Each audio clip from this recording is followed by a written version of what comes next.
Tonight, live from the iconic Mattamy Athletic Center. Ladies and gentlemen, this is the duration match. Most falls to win before curfew. Maple Leaf Pro Wrestling returns to the Cathedral of Canadian Wrestling. Well, I am all Canadian, and I'm all about making history. 2 new MLP champions will be crowned. You either die a hero, or you live long enough to see yourself become the villain. Gisele Shaw, I am going to hurt you. After 4 decades, Maple Leaf Pro Wrestling returns to the Mecca. Well, Billy Red Lions, this is it. The echoes of legends. The wars fought. The new Canadian champion. History never fades. It waits. Some battles can't happen just anywhere. Championships is what I'm after.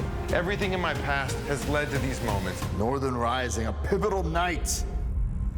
The past, the present, the future being celebrated. I am the past, present, and future of pro wrestling.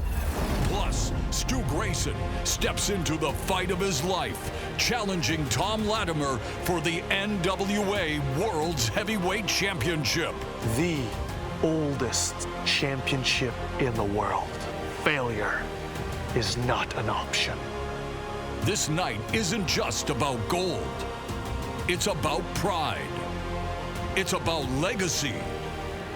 Frank Tunney is without a doubt one of the greatest wrestling promoters to ever sign a wrestling match. It's about the fans. Because in Maple Leaf Pro Wrestling, respect is earned, not given.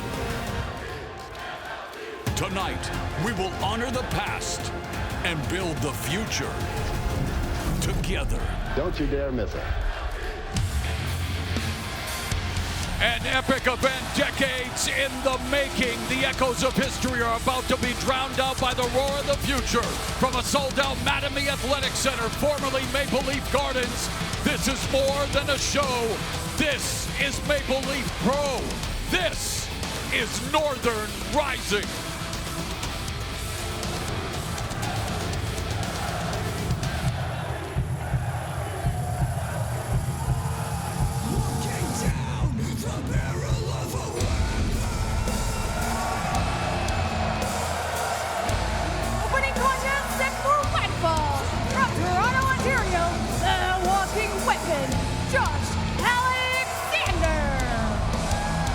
Just like 2 of my all-time faves, RG and Edith, we kick things off by keeping it all in the family. The Don Callis family, that is. That's newest member, walking weapon Josh Alexander, making this historic walk he's waited his entire life to make, one of Canada's best, standing in the Mecca of Canadian pro wrestling. And you know the MLP menu has something for every pro wrestling fan's palate. And Alexander, well, he reserved a table for 1 for QT Marshall back at MLP Mayhem. QT is not a guy to be trifled with, and I know he remembers that incident. Marshall said he would get revenge against Alexander in tonight's main event, the championship gauntlet match. Alexander said, why wait? Let's kick off Northern Rising mano a mano.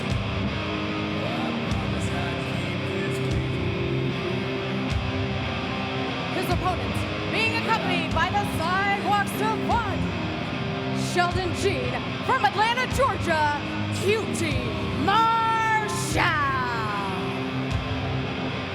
Joining him is the Sidewalk savant, the latest protege of QT Marshall, Sheldon Jean, and QT Marshall, blue-collar bruiser with a brain, old-school fundamentals, and a knack for bending the rules when it counts. He's not here to impress you. He's here to outsmart you, out-wrestle you, and leave you questioning how you got beat. I understand this great American QT Marshall has developed a new finishing hold just for Josh called the Tariff. That's the rumor. That was absolutely terrible. Well done, kid. Well, I could say it was terrific if you wanted, but let's keep going. Let's focus on this matchup. America's QT Marshall, Canada's Josh Alexander. And they both are still scheduled to compete in tonight's main event to crown the MLP Canadian champion, a 20-man gauntlet match. But right now it's one-on-one, collar and elbow tie-up in the center of the ring. And we are at this sacred stomping ground. It means everything for Josh Alexander to wrestle under this ceiling. I don't think it means the same to QT Marshall. QT smart to step out of bounds there. Do you have any idea? You know what? One of the great things about having Josh Alexander, the walking weapon in the Don Callis family, one of the side benefits is the fact that Scott D'Amore had to call me and ask me if Josh could do this show. And I like sticking it to Canada, so here we are. Nice to see you acquiesce for a change. Oh, as Marshall eating these shots from Josh Alexander, sends him for the ride. Big elbow dropping Marshall in a heap as Marshall bounces back to his feet, looking to retreat in the corner, meets Alexander with a boot to the midsection. Great right hand by QT, trademark for QT Marshall. I'm a big QT Marshall fan, even though he's wrestling my guy tonight. QT's just so technically sound. Doesn't have a lot of holes in his game, Morrow. High ring IQ, a veteran. Oh, but so is Alexander, putting the big boot right into the mush of QT Marshall. Alexander wrestling with its signature headgear, a background in amateur wrestling. Once had his ear partially amputated before being reattached. Now one of his signature maneuvers, the ankle lock, but Marshall able to escape.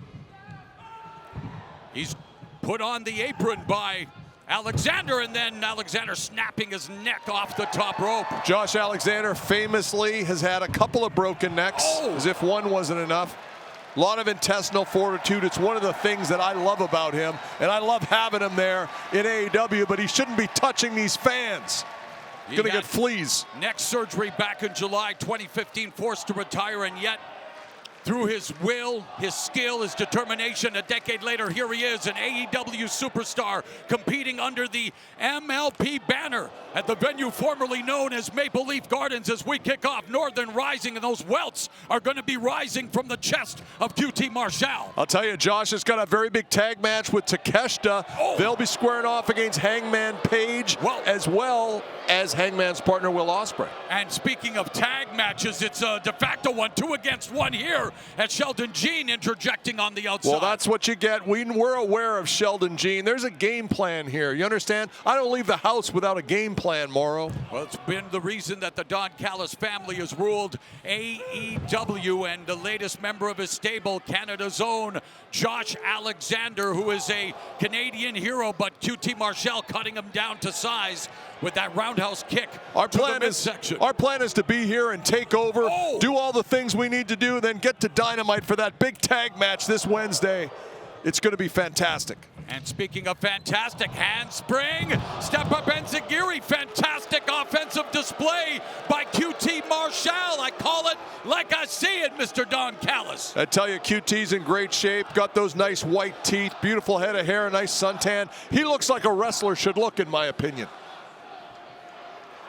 Matchup presented by Layuna. Feel the power, and well, Alexander feeling the power of Sheldon Jean, even though he's not supposed to in this matchup. Sheldon Jean taken under the wing of QT Marshall and definitely earning his keep so far in this match, Don Callis. Listen, when you've had a couple of broken necks, the neck surgery you referenced, when you've gone through the meat grinder that is the Don Callis family training sessions that we have in AEW, you don't worry about Sheldon Jean. The walking weapon's going to be just fine. Walking weapon now trying to fight back up to a vertical base, being rallied by this crowd here, still filing in. It's sold out. Mattamy Athletic Center, the venue formerly known as Maple Leaf Gardens, that headbutt and these vicious forearm strikes from Alexander. Yeah, Alexander leaned into that. He's got a big cranium. Oh, power slam by Marshall as Alexander's momentum proved to be a benefit for his opponent there as the quebrada by Marshall gets a near fall. Wow, Marshall almost with an upset to kick off Northern Rising again. He wanted to exact revenge on Alexander for being put through a table and MLP Mayhem, but it's Marshall that's bringing the mayhem to this matchup. QT Marshall is what I would call sneaky athletic. He doesn't look necessarily, because he's so tall, that he can do moonsaults. He can do all that stuff. He chooses not to. He's a ground-based wrestler. He's very good at it. It's all about the ring IQ, and you have to give it to what is Marshall doing here. Oh, yeah. Talk about a Canadian institution. You gotta pay a tariff to use this. Yes, and of course one of Alexander's signature moves, made most famous by the best there is, there was, and ever will be, a Canadian legend in Bret the Hitman Hart, who also cut his teeth under the Maple Leaf Pro Wrestling banner back in the day, the halcyon days of pro wrestling in Canada. Alexander wants to bring them back. And now he's bringing himself back up into this matchup, telegraphing the body drop. There was Marshall towering. Great backdrop. Body drop by Alexander. I love a nice high backdrop. You don't see them executed properly, but that was done to perfection. Textbook pro wrestling, and there's a flying forearm by Alexander. Fireman carry. Kamikaze roll.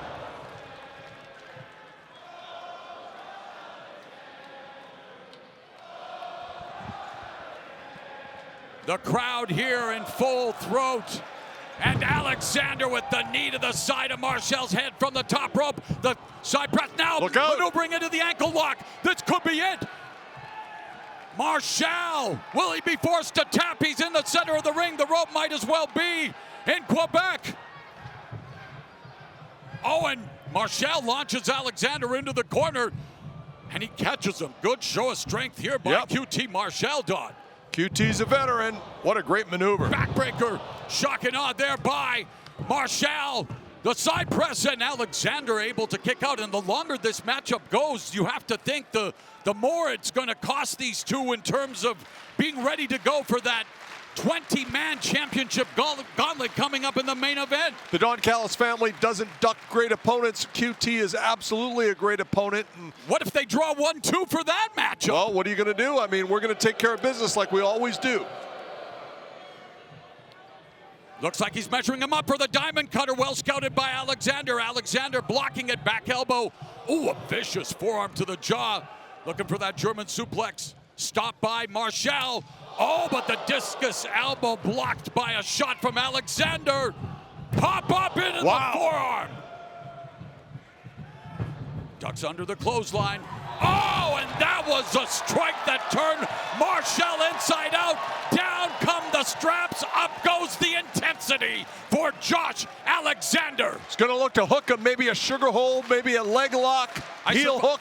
I survived the sugar hold from Stu Hart at 88 in the dungeon, no lie, and it's Alexander now. Can I put one on you later? Yeah, well, no thank you. As it looks like Alexander's about to put a high impact offensive move on. QT Marshall's in a precarious position.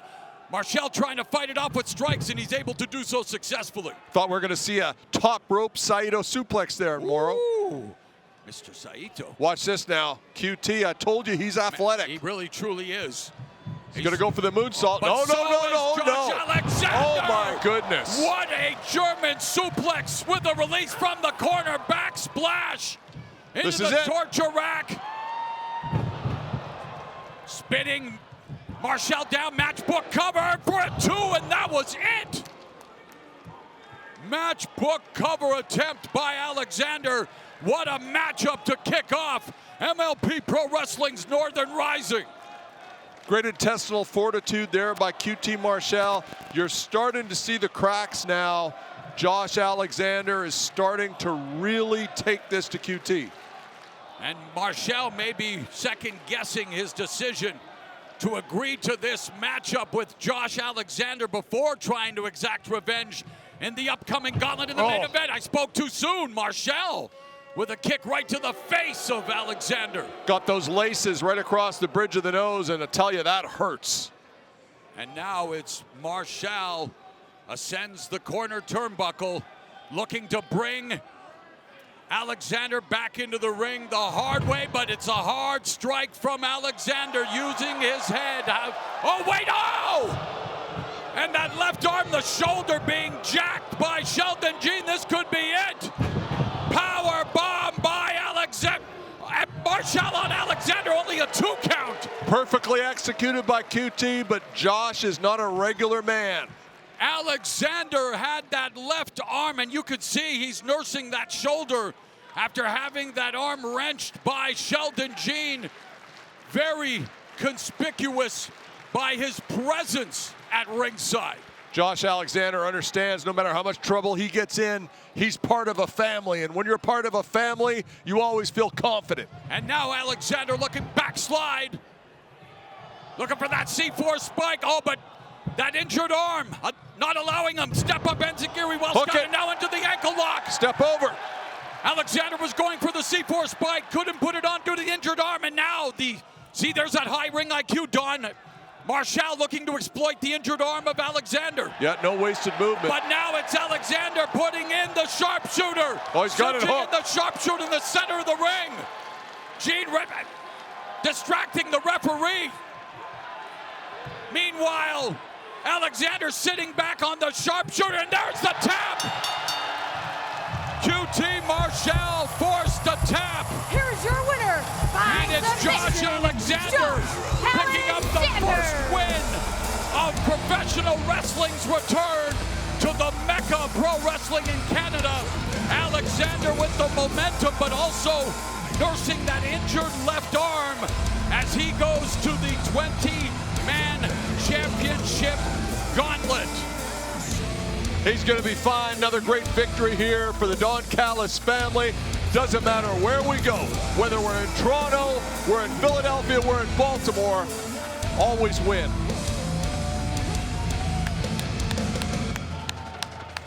Josh Alexander, the walking weapon, walking back a victor as we take a look at some of this action, Don Callis, from what was a hard-hitting, high-impact matchup between Alexander and Marshall.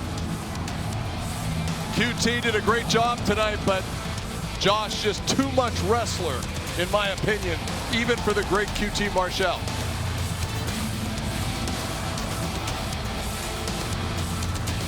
And Marshall forced to tap, and Josh Alexander with the victory. I'm going to have to get used to this. The sound of people tapping out to the Don Callis family, Maura. You could be next. Don Callis, you're absolutely right, because Josh Alexander with the victory over QT Marshall. I must say, oh, Canada and beyond, he is Don Callis. I'm Mauro Ranallo, and on this Mother's Day weekend, you're being treated to the mother of all true North Strong and Free pro wrestling cards. Only fitting that in this cathedral of hockey turned chapel of chops, it's a hat trick of championship matches that highlights this squared circle spectacle, Don. It's going to be fantastic. A lot of great talent, a lot of history here. Right here, these people are ignorant and they're booing me right now, and I haven't even done anything. I'm here for them, for God's sake. The NWA World Heavyweight Championship will be at stake, and we will crown 2 MLP Canadian champions. The finale of the women's tournament to crown a women's Canadian champion. It will be Smiley Kylie Ray taking on the quintessential diva Gisele Shaw, and then in the main event, a 20-man championship gauntlet match to determine a new MLP Canadian champion. And now, let's go to Sam Laterna. Maple Leaf Pro Wrestling, we have No Class Bobby Bass, Ron Hutchison, and the one, the only Soul Man, Ricky Johnson. The blind see, the lame walk, the deaf and dumb hear and talk. Oh, I believe it. And you folks, you grinded your teeth in this venue at Maple Leaf Pro Wrestling. So how does it feel to now have wrestling return to this historic venue for Northern Rising? You said the magic word, historic. It's great to be back here. It's great to have wrestling back at the Gardens, and I'm sure everybody who was here when it was 1930 it started, you know that, eh? It's a great place to watch pro wrestling, and I hope it comes back here weekly after week. You know what? It's like you say, it started in 1930, but it's 225 now. Some of the greats of wrestling performed here. There's Sheik, Whipper Watson, Dewey the Crusader Roberts, and guys like that, guys that everybody know and love. But it's 2025 now, and legends. It's an absolute honor for you to meet me, the complete Matt Cardona. Anyway, listen, I know you guys were a big deal here back in the day. That's because you couldn't cut it in the big time. You couldn't cut it in the USA. But tonight, just for you guys, I'm gonna win the gauntlet and take that Canadian championship back to the greatest country in the world, the United States of America. Just for you guys. Who is this guy? He's something. Complete Matt Cardona not enduring himself to this Canadian audience as we get set for a pure wrestling fan's dream. Two of the most technically proficient wrestlers on the planet, Jonathan Gresham and Zack Sabre Jr., renew hostilities here tonight at Northern Rising.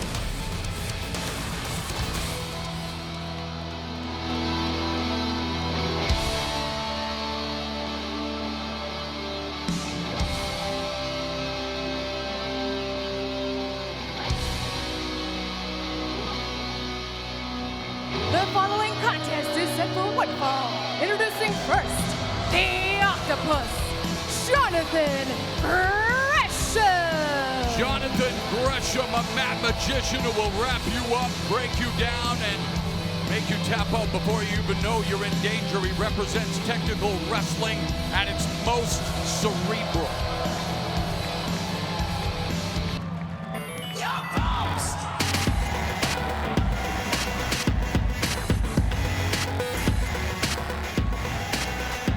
His opponent, representing TMDK, Zack Sabre Jr. Speaking of cerebral, we're about to be subjected to a masterclass grappling session courtesy of Zack Sabre Jr. last night in Ontario, California.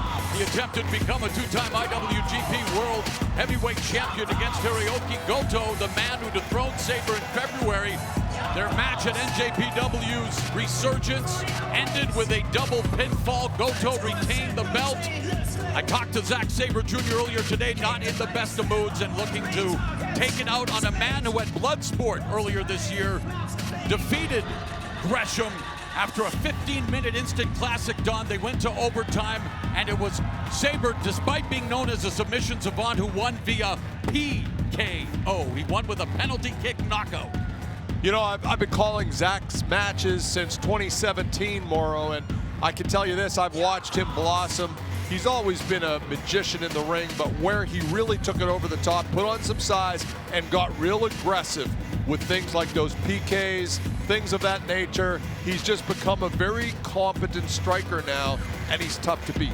And Gresham told me straight up, he goes, hey, if this becomes a pure striking battle, I'll be the first to admit Sabre does have the advantage, but Gresham is a pure pro wrestler. His belief is to bring wrestling back to its origins, always looking to set traps, always 2 and 3 moves ahead of his opponent.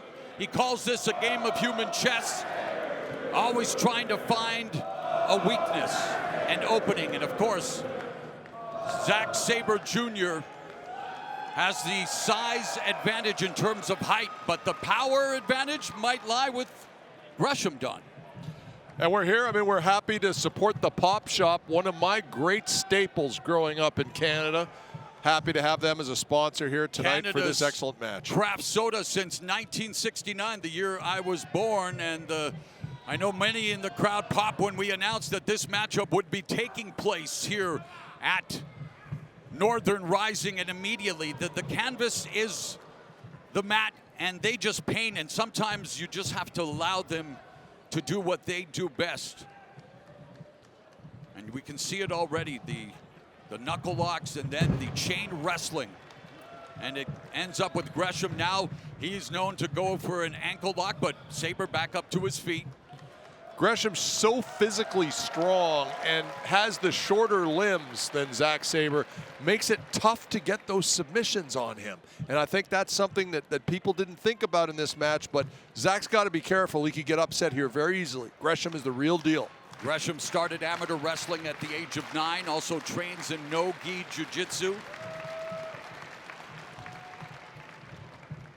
Admired the likes of Mil Mascaras and the intelligent, sensational destroyer Dick Beyer, of all people, to look up to. And of course, 2 very big legends in professional wrestling. And of course, the Destroyer, his spirit also a part of this vaunted venue, the venue formerly known as Maple Leaf Gardens. And there's the vaunted grappling of Zack Sabre Jr. on display. It's interesting, you know, you see a lot of wrestlers are oiled up, and Zack does not use oil, does not use hot stuff, does not use anything on his body because he wants to be able to have a solid grip when he goes to hook those submissions. The leader of the mighty Don't Kneel has tied his opponents in more knots than a Boy Scout as they collar and elbow tie up here. Both of them, again, trained in that British style of catch wrestling. But with Sabre, that's also punctuated by some hard-hitting offensive strikes, and there's a side wrist lock being employed by Gresham.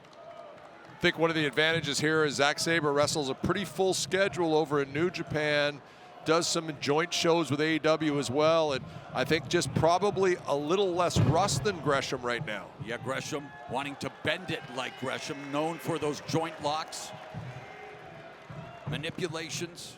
And it's all about escapology for these two, and that's, well, one way to try to escape, but the hold still being employed by Gresham on Sabre. Look at him monkey flip him out. Snap mare, and now it's beautiful counter, though, by Gresham, Don. This is professional wrestling as an art form here when you've got two guys like this who are just so smooth and slick with the holds and the submissions and the counters. And his goal is to keep Sabre grounded. Sabre now with the reversal arm wringer. Gresham, though, using his athleticism and agility to once again gain the upper hand. But there's the kick from Sabre, and finally able to break the hold. Much to the approval of this educated fan base here in Toronto that appreciate all styles of professional wrestling. And you are getting all styles here tonight at Maple Leaf Pro Wrestling Northern Rising. Man, Gresham is jacked. Oh, and Zack Sabre Jr. wanting nothing to do with a sign of sportsmanship. He's here to get the better of Jonathan Gresham. And according to my research at cagematch.net, should Sabre win tonight, they would be even 4-4 with one draw between them. They've had many, many battles, including that much talked about matchup at Josh Barnett's Bloodsport last month. Gresham, a former Ring of Honor world champion against a former IWGP world heavyweight champion. Where else are you going to see it but at Maple Leaf Pro Wrestling, Don Callis? I feel like Zack has not gotten into his groove yet, and that's a testament to Gresham's strategy here. Kept Zack from getting too comfortable. Gresham, see, wanting to ground his opponent, blocking Sabre from any vaunted offense. I've literally never seen this counter before, so this is fun for me. Oh, but now Gresham, the strength of Sabre, but the arm drag, and of course, Gresham known for those deep Ricky Steamboat-like arm drags, which can lead to success later. Beautiful offense here being displayed by Jonathan Gresham, and continues to target the left arm, but Sabre successfully targets Jonathan Gresham with that European uppercut. Sabre's become a lot more strike heavy in his offense. And has needed that in Japan, Morrow. Yes, and of course Gresham focusing on the arm because that can lead to success with the octopus stretch that Gresham is known for.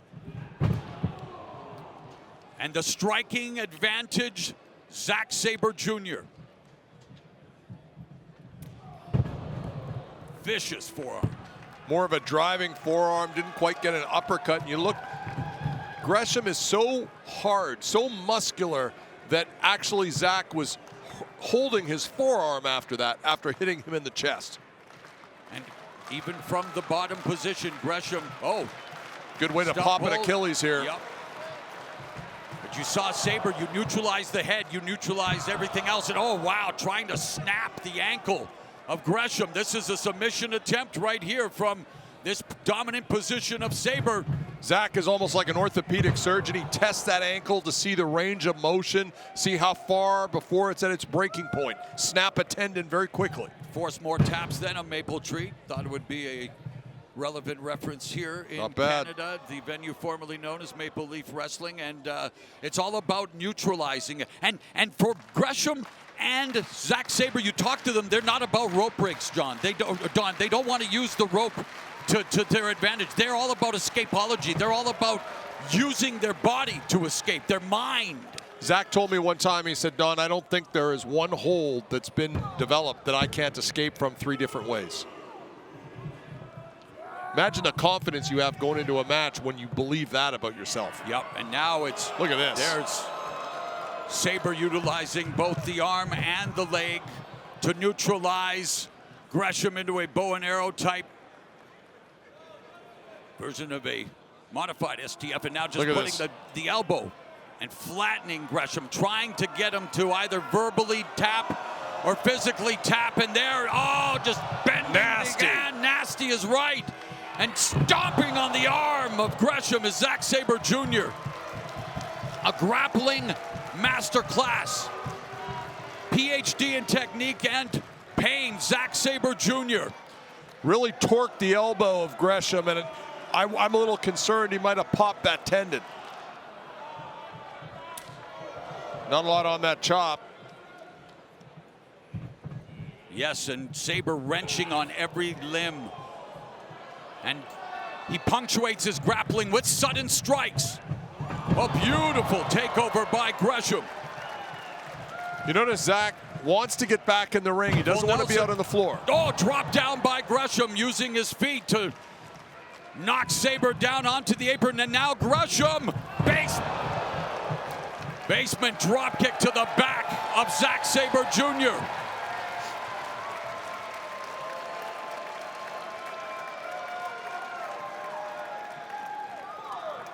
Referee administering the count on Zack Sabre Jr. at a grueling matchup with Hiroki Goto less than 24 hours ago in Ontario, California. Now wrestling for Maple Leaf Pro Wrestling in Ontario, Canada. And there's a kick by Gresham. Working on the left arm, deep arm drag again, wrenching on that left arm of Zack Sabre Jr. as Gresham. Yeah, Zack is getting a little of his body part technology here put back on him as Gresham tries to break that arm down. Wearing down the left arm, doing his early investing, putting it together to try to work towards his, he's known as the octopus, work towards the octopus stretch, which has resulted in so much success throughout his career. Side headlock employed by Gresham. Used the side headlock to try to go back to the arm. Didn't work. Oh, and Sabre just looked like he was going to gouge the eyes. Not above bending the rules when he has to. And it's Gresham keeping Zack Sabre Jr. at bay, and again working the lower limbs. Always fishing for a submission. Putting pressure on both legs. There's a cravat by Zack Sabre Jr. And now look at this, twisting Sabre into that proverbial pretzel is Jonathan Gresham. And he's got him controlled with only one hand if you look behind the head of Zack. Go. Scarf hold there. Now neutralizing the left arm of Sabre. Sabre looking for the counter headlock.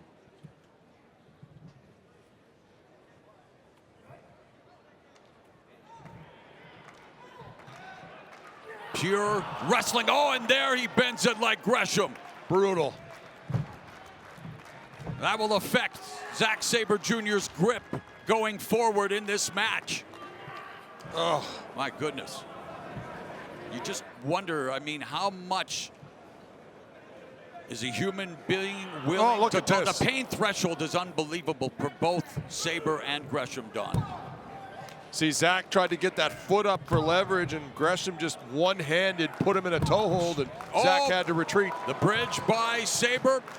Great bridge, touched the nose there. Now back up to a vertical base, but not for long, as deep arm drag employed by Gresham, who bars the arm. Now crucifix, rolling crucifix by Sabre. Sabre utilizing his legs to try to control the head of Gresham. Gresham has done a good job of targeting all areas of the anatomy. Now working on the leg again and back to the arm. Hammerlock. I've got Gresham slightly ahead on points the last few minutes, Morrow. Yes, coming from a point-based amateur wrestling style. But also working the submission game. No gi jiu-jitsu, without the gi.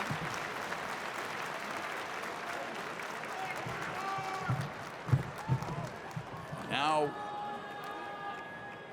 as Zack Sabre Jr. neutralized both arms, and again about to try to, getting this. I wouldn't get cocky if I were Gresham. Yeah, he's got to be careful. Oh! Dropping all of his weight down, and that impacting both of Sabre's arms, his shoulder, the back, and now the foot. I mean, it's just incredible, Don, as these putting Sabre into a torture chamber. Well, it's usually what Sabre does to other people, so he's getting a little of his own medicine. This is why they have been so even through their previous matchups, exchanging victories, and Gresham almost getting the victory there. So shoulder was down for two. Another deep arm drag by Gresham. Reversal by Sabre. Head. Zack's looking to get going here now. There you go. That'll do it. That'll start it.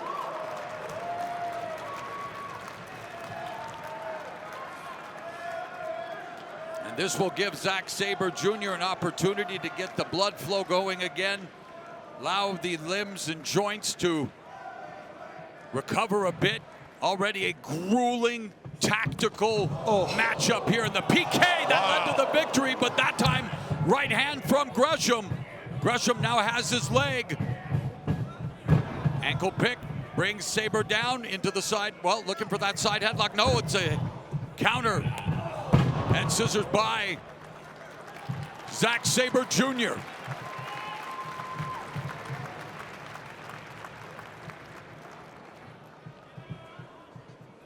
Got to be at about the 15-minute mark here, Morrow, and this typically is when Zack Sabre really starts going. Both showcasing the vestiges of what has been a grueling battle. It's all about pure wrestling, center of the mat. Who is the better competitor? Who has the bigger, who has the higher pain threshold? And now Sabre torturing the left arm of Gresham as the opposite leg. And then, wrenching away, Don. Just separating the arm from the rest of his body. Here's the thing. Gresham is incredibly well built, very muscular, but when you lift that amount of weight, it shortens the muscles, which means you're less flexible and have less ability to be able to withstand some of these torturous moves that Zack Sabre puts on you to stretch those muscles and tendons. Gresham told me as well that he wants to start training in kickboxing to work on his striking game. Again, adheres to the strict rules of pro wrestling. There's a European uppercut, the striking now on display of Zack Sabre Jr. Never been a fan of adhering to rules of any kind. I understand that coming from you. I really do. Gonna stomp the fingers here now. Look at this. Oh, Gresham now. That is a nasty, nasty stomp right at the shoulder insertion. Cartwheel, escape leapfrog by Gresham. Well scouted deep arm drag attempt there, but did get taken over with the arm drag. And Gresham now rolling crucifix. Sabre counters. La Magistral rolling him through. Shoulders aren't down. Now it's Gresham with La Magistral cradle. There's the European clutch, taking a page out of Sabre's playbook. And now it's Sabre looking for the European clutch. Back and forth they go, Don. Wow, just that close. European upper. The kip up by Gresham. Then this is the European clutch. And it's over. What a great win. Incredible win for Zack Sabre Jr. out of nowhere, Don. That was one of the most beautiful finishing sequences you will see anywhere in professional wrestling, courtesy of Zack Sabre Jr. A grueling back back and forth matchup as advertised, a master class in grappling that ends with Zack Sabre Jr. stealing the pinfall victory from Jonathan Gresham via the European clutch.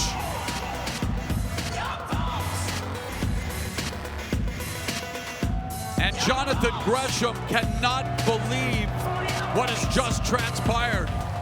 And Zack Sabre Jr.'s had enough of the referee, and he knows he's been in a battle and nursing the wounds of what was another highly technical duel with Jonathan Gresham. And Gresham wants Zack Sabre Jr. to shake his hand like a man, Don Callis. I was never a fan of shaking hands before or after matches.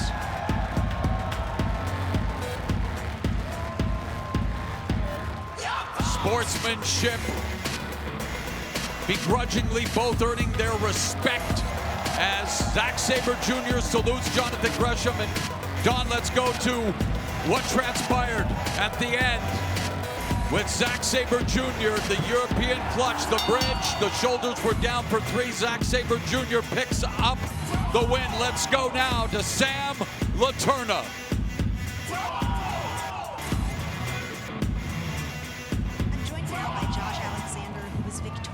In the opening match of Northern Rising. But Josh, after Sheldon Jean attacked your shoulder, are you at all concerned that this could affect your odds in the championship gauntlet later tonight?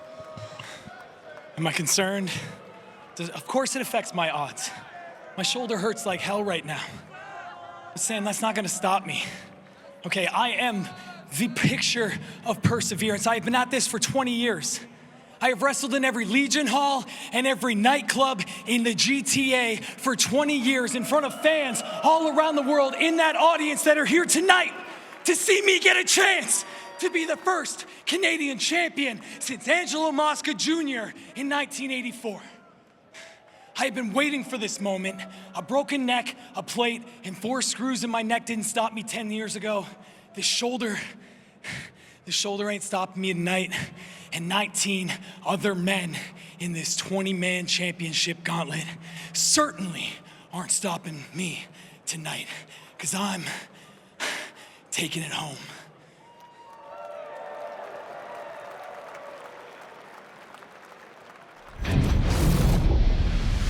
Josh Alexander looking to walk out of this venue Canadian champion, but next up we've got Miyu Yamashita, the pink striker, against the woman of 1,000 holds, the professor of professional wrestling, Serena Deeb.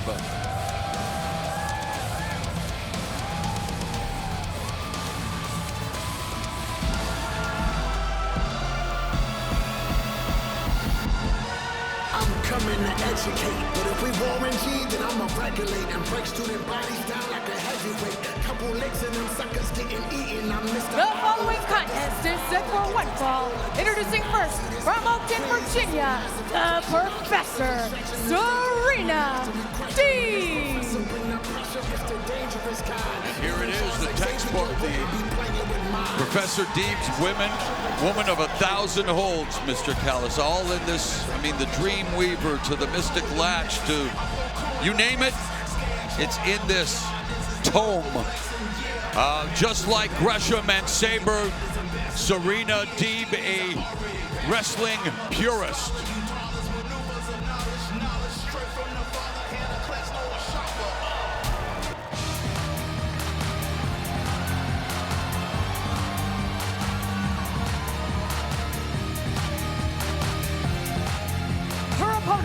From Tokyo, Japan, the big striker, Miyu Yamashita. Miyu Yamashita, Tokyo Joshi Pro staple, who really opened a lot of eyes with her matchup against Timeless Toni Storm on AEW Dynamite recently. And now here at Maple Leaf Pro Wrestling to square off with Serena Deeb. It'll be the kicking of Yamashita, the striking against the submission stylings of Serena Deeb. Had a front row seat at All Elite Wrestling AEW every Wednesday, and I get to see Serena Deeb ply her trade. Seen this other young lady, as you mentioned, with the great Toni Storm, so I'm anticipating a really great match here. Yes, Yamashita, Kyokushin karate background. Lets her feet do the talking. Strong style versus the stretch game of Serena Deeb. And another styles clash here at Maple Leaf Pro Wrestling's Northern Rising.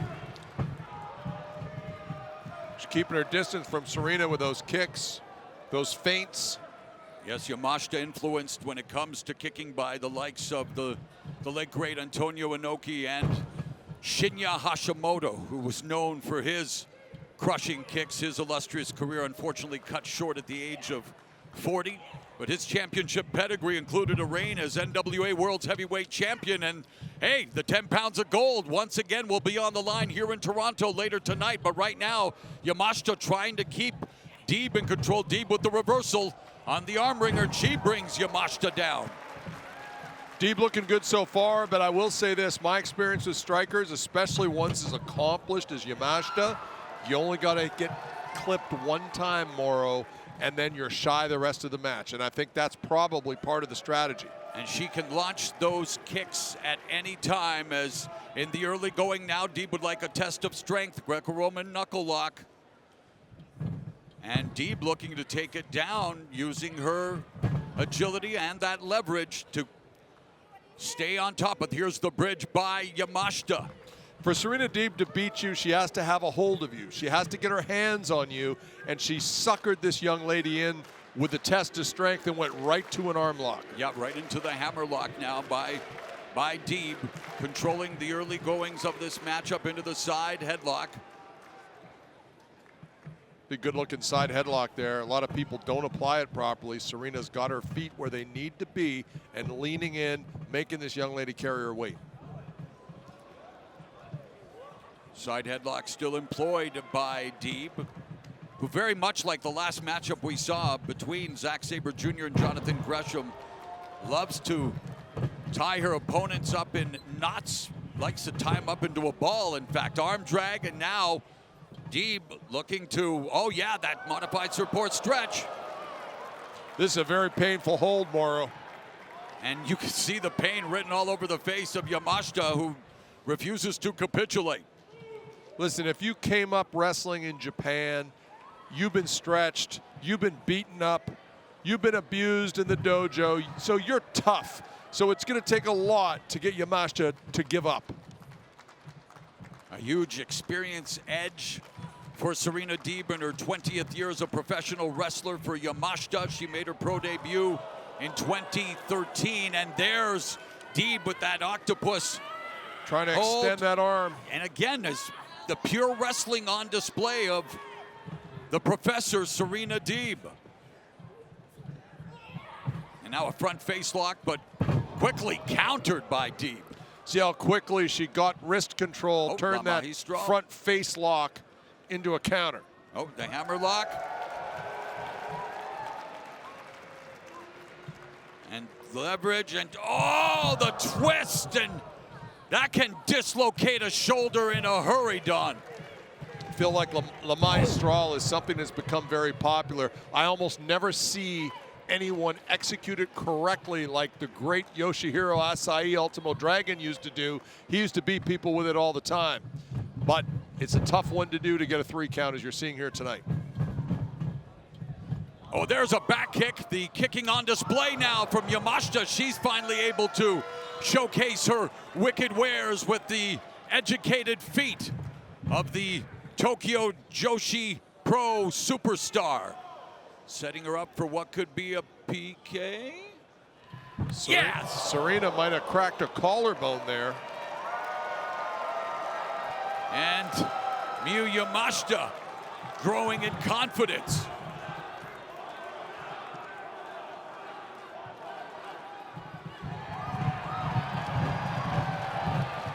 And going to town with these kicks on Serena Deeb. Yamashita, oh, dropping all of her weight over the lower neck of Deeb, who's in trouble.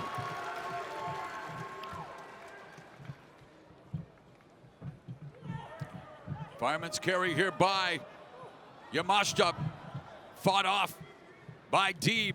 Deeb sent to the corner, back first Now in the corner is Yamashita. Oh, dragon screw leg whip. Dragon screw, and you got nowhere to go, so all that torque just lays right into that meniscus. Trying to tear the ligaments in that left leg of Yamashita and dropping elbow after elbow. Oh, and again, wrenching the left leg of Yamashita, Serena Deeb. So Deeb very much taking a page out of the playbooks of that matchup we just saw, and it takes all kinds of styles, and she's doing a great job here of keeping Yamashita grounded and also taking away Yamashita's biggest weapons, her feet, Don. We mentioned this would be classic submission wrestler versus striker. Serena has kept Yamashita off her feet, which means if you're off your feet, you can't land kicks and punches. Wow, but that's not legal. Fish hooking. That used to get done a lot here at Maple Leaf Gardens. Now a handful of hair, that rear chin lock, and just, I mean, look at the pressure points, the leverage of Serena Deeb, attacking all parts of Miyu Yamashita's body. I had a guy try to fish hook me once. I said, just remember, anything you put in this mouth is staying there. You all right? I am. Spinning toe hold by Serena Deeb. And now just wrapping up the legs and doing what she needs to do. Right now, this is very much a Serena Deeb style matchup, but the strikes now of Miyu Yamashita trying to break the hold. This very well could force a tap, but look at the desire, the grit, the determination of Yamashita, and she just wailed Deeb with that right hand. Oh, wow. There's some rights and lefts from Yamashita. Open palm strikes, and there's one from Deeb. Oh, and she's met with a knee to the midsection. Full head of steam, and there's that lariat from Yamashita. She needs to get the kicks going more. Yes, she does. Deeb's been doing a great job of keeping her grounded, but Deeb's down for a 2 count. And there you see Yamashita trying to get that blood to flow again in her lower extremities, back on her feet, and now using those educated feet more to keep Deeb on the ground. Series of kicks from Miyu Yamashita to the front and back. Oh, and Deeb snatches the left leg, and could she go for another dragon screw? No, instead it's a European uppercut, so Deeb showcasing some of her striking skill, Don. Absolutely. Trifecta of European uppercuts. Yamashita, reversal on the Irish whip. Ducks under the clothesline. Oh, and again avoids the strike. And oh, there's Deeb leaping and dropping Yamashita to her back momentarily. Deeb fired up. Corner clothesline. It's been all Serena Deeb the last 10 minutes, hasn't it? Yes, it has. Back first to the corner. Now Yamashita trying to find a groove. Oh, axe kick attempt there, but on the big kick from Deeb. Use the feet to break the wrist control. Now with Deeb, oh, the neck breaker over that rope. And that will add to the impact as Serena Deeb in total control here on Miyu Yamashita. Pepsi twist. And it was good for a 2 count as Deeb was able to deploy the Pepsi twist, but frustration because, Don, she thought she did enough there to garner the victory. Did not grapevine the leg correctly, and that cost her a potential 3 count, Morrow. The crowd mixed in their support. Some chants for Deeb, some for Yamashita. Now it looks like she's going for death by Deeb's. Her patented finisher, the double arm face buster, but it's scouted by Yamashita. Yamashita delivering knee strikes. That's nasty. From the fireman's carry position. And now, oh, snake eyes.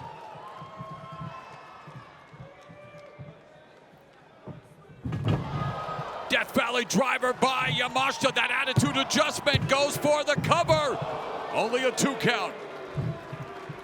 Serena able to switch her weight there, get out the back door.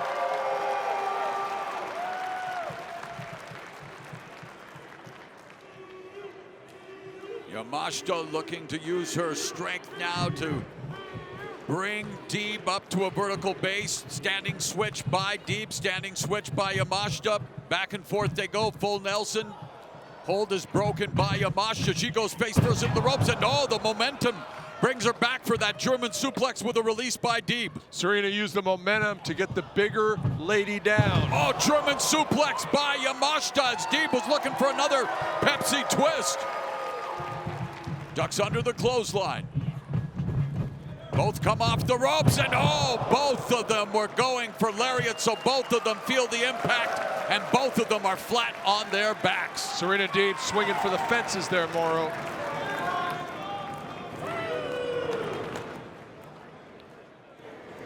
Maple Leaf Pro Wrestling, Northern Rising from the Mad at Me Athletic Center here in Toronto, Ontario. We are sold out for this momentous occasion, the return of professional wrestling to the Mecca of Canadian pro wrestling.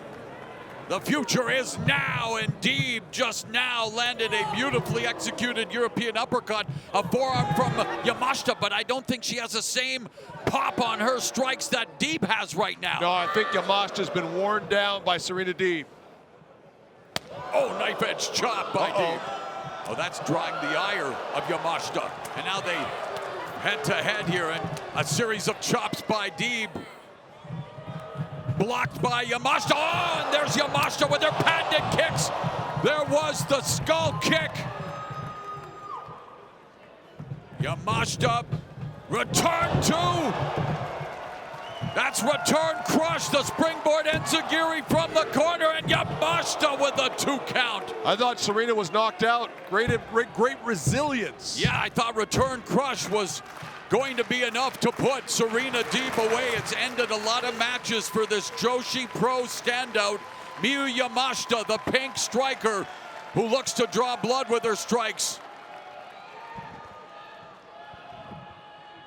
Kyokushin, oh, and there's that skull kick. The skull kick, but fortuitously for Serena Deeb, she ended up on the outside. But she could still be counted out, but Miyu Yamashita doesn't want to win that way, Don. Call that ring awareness by Serena Deeb, but boy, she is in trouble. Spinning back roundhouse kick to the temple, usually lights out, and it definitely rattled the skull of Serena Deeb as Miyu Yamashita now pinpointing her attack. Oh, into the referee. Oh, and the chop block from Deeb. Nicely done. Opportunity, and now looking for death by Deebs. Death by Deebs on Yamashita. She goes for the cover, and that's it. Deeb able to put away Yamashita with the death by Deebs. Hard-fought matchup. Wow, what a win for Serena Deeb, and it's a huge victory because Miyu Yamashita has been turning a lot of heads, opening a lot of eyes with her matches lately, including that great matchup with Timeless Toni Storm, and she was in another one here tonight with Professor of Pro Wrestling, Serena Deeb, who taught Yamashita a lesson with Death by Deebs. She obviously did, and looks like she might teach her another lesson. Now Serena's gonna powder out of here. So the Professor of Pro Wrestling, Serena Deeb, picks up an important victory here tonight against Miyu Yamashita. For Maple Leaf Pro Wrestling, next stop, Montreal.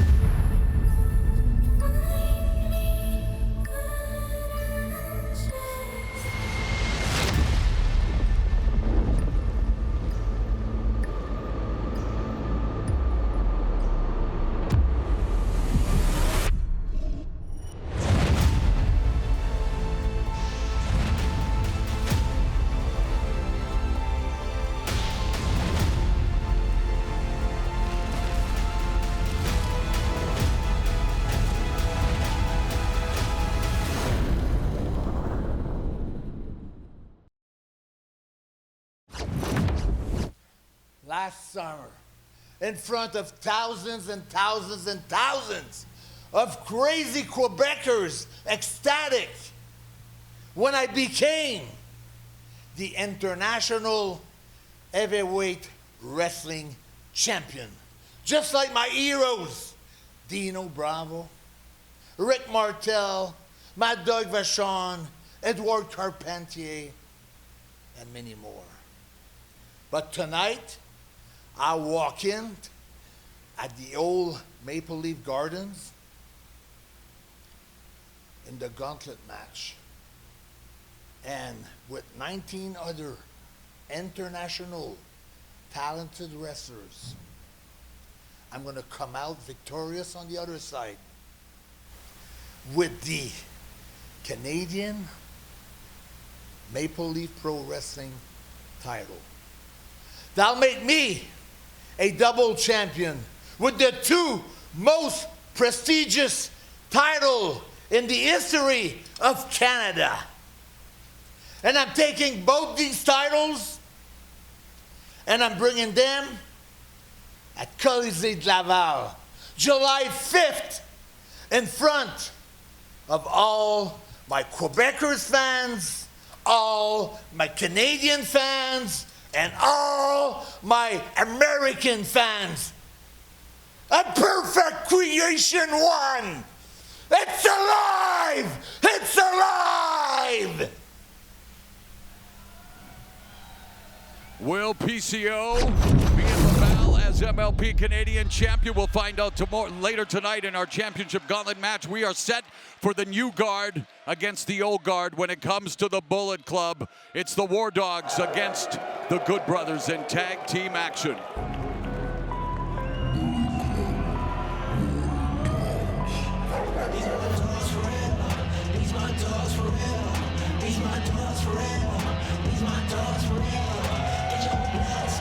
The following is a tag team match. Introducing first, the team of David Finlay and Drilla Moloney. Together they are the Bullet Club War Dogs. Bullet Club War Dogs, the leader David Finlay teaming up with Drilla Moloney. I'm a big fan of David Finlay, called many of his matches over the years. His father was one of my favorite wrestlers, and the son is following in those tremendous footsteps. Father, Irish legend, Finlay. In fact, David Finlay, a fourth-generation professional wrestler. Brings a blend of technical mastery, unrelenting aggression. Drilla Moloney began training at the tender age of 12. I think that's illegal, isn't it? A lot of youngsters getting into the game younger and younger these days. And he's now 28 and in his prime.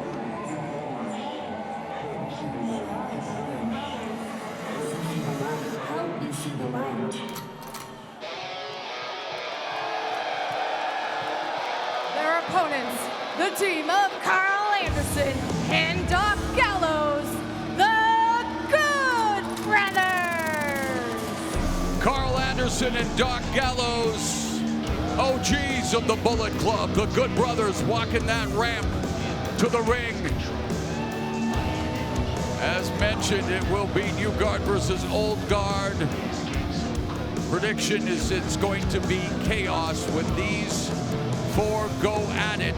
Anderson, a co-founder of the Bullet Club.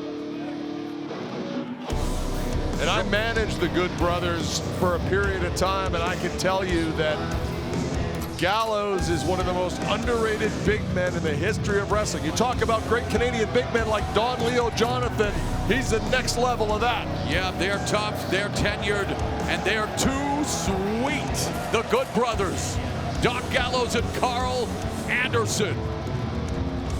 Three-time IWGP Tag Team Champions, two-time WWE Tag Team Champions, three-time TNA Tag Team Champions, a decorated tag team with more chemistry than Walter White's RV. The Good Brothers are here at Northern Rising.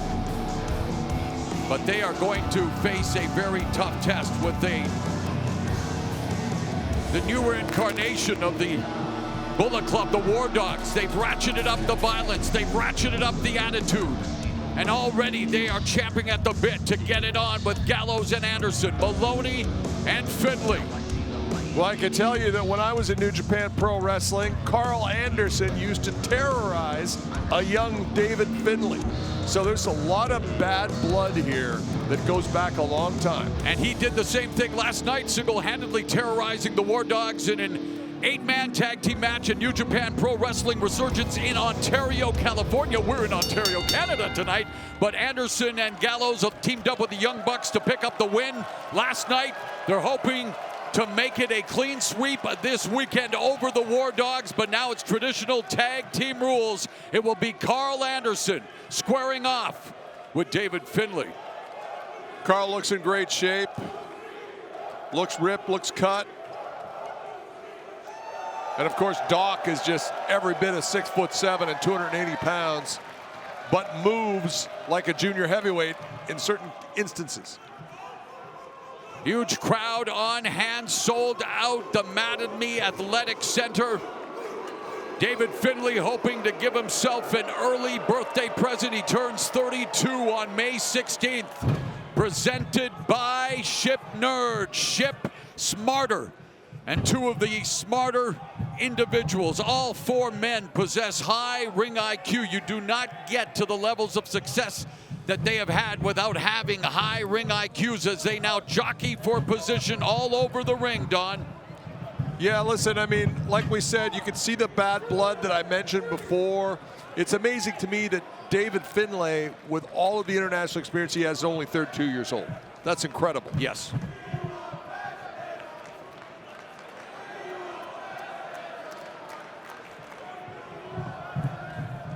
Machine gun Karl Anderson, David Finlay, they hook up. Side headlock now employed by Finlay. Finlay's a guy, the business just comes easy to him. Wow, and that came easy to him as he knocks Gallows off the apron. When you're born into the business, I guess for some it does, for some it doesn't, Don. You know, if Fit Finlay is your father, you're probably growing up pretty tough, aren't you? Oh, you damn straight. And wow, we told you this would be chaotic, and it's already chaos. All four doing battle at ringside. Gallows and Moloney, Finlay and Anderson. Finlay and Anderson were the legal competitors, but when you have Bullet Club chaos, you might as well throw out the rule book because this referee is going to have his hands full here tonight. Gallows has got a tremendous right hand if he gets it cocked and loaded. I've seen him knock guys out in bars and in wrestling rings. Here comes Drilla Moloney.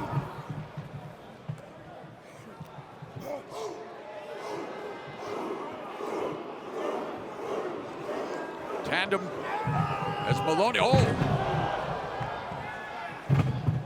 finger in the eyes there by Gallows. Oh, and a big boot to the face. Yeah, Gallows. Moloney by Gallows. Gallows is old school, Morrow. He's not shy about popping an eyeball out. Definitely not, as referee trying to restore order here. I do believe it is still Anderson.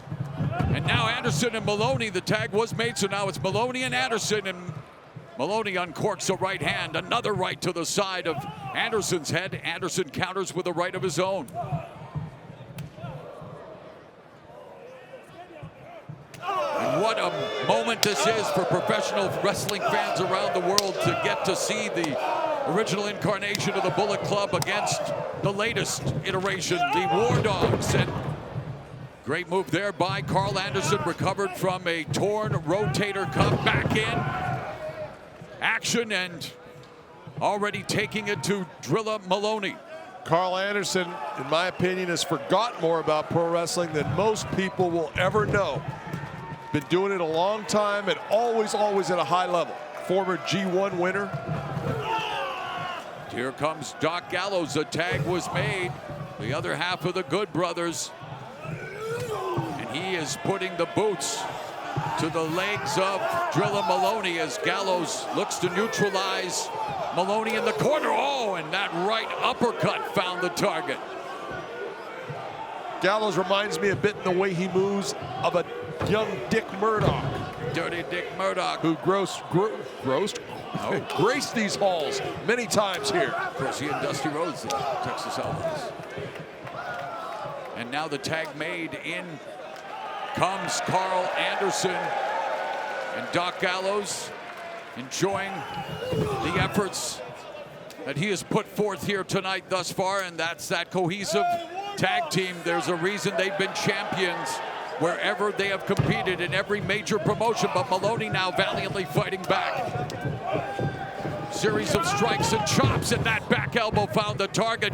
Anderson goes for the cover, back press, hooked the leg, but Moloney's able to escape, and now the rear chinlock employed by Anderson. Anderson ate some forearms in order to open up that opportunity for that back elbow.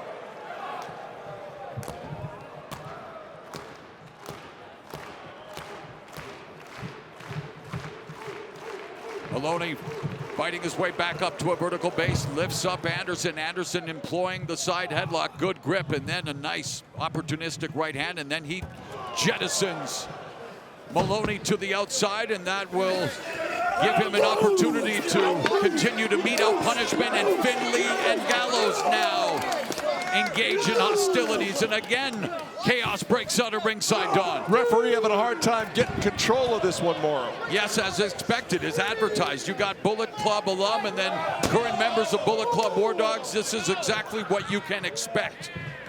I know that for years, Doc and Karl had a view that the new age Bullet Club guys should be sending them a percentage. I don't think it's happened lately. And they're taking out that percentage now in terms of the punishment that they are both meting out to Moloney and Finlay respectively. And Finlay now trying to chop down Gallows, is able to take him off his feet finally, utilizing that timekeeper's table, ringing his bell with the bell on the table. And there's another uppercut by Gallows, but inside the ring, it's Anderson with the back press and the 2 count, and Moloney frustrated, trying to find a way in, trying to get his groove on in this tag team match. Moloney is a great young athlete, a little out of his depth with Karl in terms of strategy here.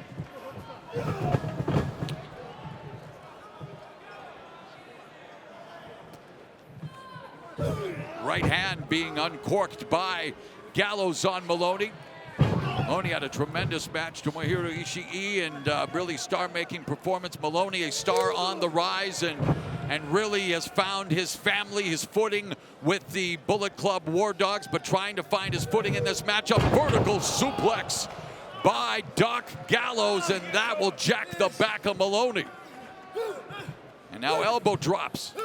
Dropping the elbow across the shoulder. There's another rear chinlock employed. Yeah, and he's making him carry the weight. It's a veteran move on the part of Gallows.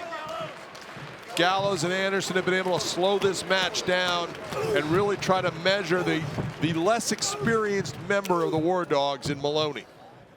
Moloney graduating from the junior heavyweight division to full-fledged heavyweight in New Japan Pro Wrestling, proving that he's a threat, and now he's in with a big-time super heavyweight in Doc Gallows. Oh, is he ever? Like we said, 6'7", 280, 285.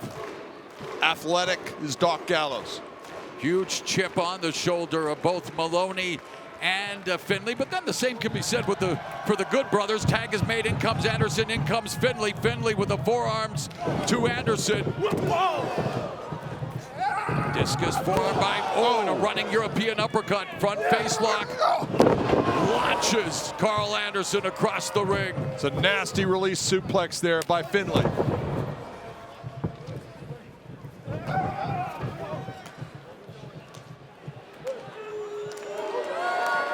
And now the War Dogs have the Good Brothers mounted in respective corners, dropping down right hands in stereo. So the War Dogs bringing it to the Good Brothers. Irish Kush backbreaker there by Finlay, and it's good for a 2 count. Finlay's got many ways he can beat opponents, Morrow. That he does. There's the prima nocta, the jumping stunner, the acid drop, the trash panda, the suplex shoulder breaker. I mean, he's got an arsenal full of weapons, as does Moloney, and there's that tag team cohesion, the double team. Could this spell victory for the War Dogs? No. I hope he busts out the trash panda tonight. One of my favorite moves. And it is a violent and devastating maneuver. Don't forget the lumbar check either, but now it's Drilla Moloney, and he's known for the Drilla Killa. He could be going for it. Well scouted out there by the Good Brothers. Gallows knew what was coming, and now he puts his big frying pan hands on both members of the War Dogs. We got a Magic Killer coming soon. And that's exactly what double team move here by the, oh, only a 2 count. Wow. Kicked out. The Good Brothers looking for the victory, but Moloney was able to kick out. You notice, Mauro, the Good Brothers are very nonplussed about things that happen in that ring because they've been there, done that. They've had every match you could possibly imagine. And held every title. There's a super kick from Moloney on Anderson. And there's that jumping stunner by Finlay on Gallows. Finally got the big man down, now trying to take advantage on the outside. Prima Nocta deployed by Finlay. Meanwhile, Moloney and Anderson wrestling on the ramp. More like fighting it out on the ramp, because this was scheduled to be a wrestling match, but it's deteriorated into a street fight, and they are taking it outside of the ring here at Mattamy Athletic Center. Good Brothers, War Dogs, keep in away a from pitched us here. battle. Yeah, please. Finlay and Anderson duking it out. Gallows and Moloney doing the same. Referee administering the count. The War Dogs and the Good Brothers. Referee wants to bring this match back to the ring. Otherwise, he's gonna administer that count, and this could very well end in a double count. Oh, what a kick by Moloney to Anderson! But they're going backstage. The War Dogs and Good Brothers Bullet Club battle for the ages, and the referee was forced to administer the count-on, much to the chagrin of the fans here in attendance. But the War Dogs and Good Brothers could not keep it in the ring, and thus far, it's a double count-out. Ladies and gentlemen, as per our referee, this match has been thrown out.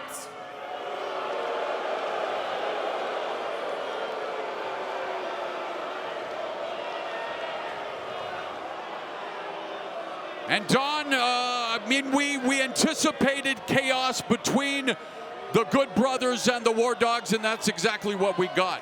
Of course, and I'm not surprised. This thing's probably continuing out on Yonge Street here in Toronto tonight. Well, so much more to come here at Northern Rising. One of the members of the 20-man championship gauntlet match is standing by. Canada, it's me, the man beast Rhino, and I'm here for one thing, and that's to win the championship title. I'll get in the ring with 19 other wrestlers. And it doesn't matter what I have to do to win that championship title. But I know how I'll win that championship title. I'll win it by ripping each and every single one of you in half with a gore, gore, gore.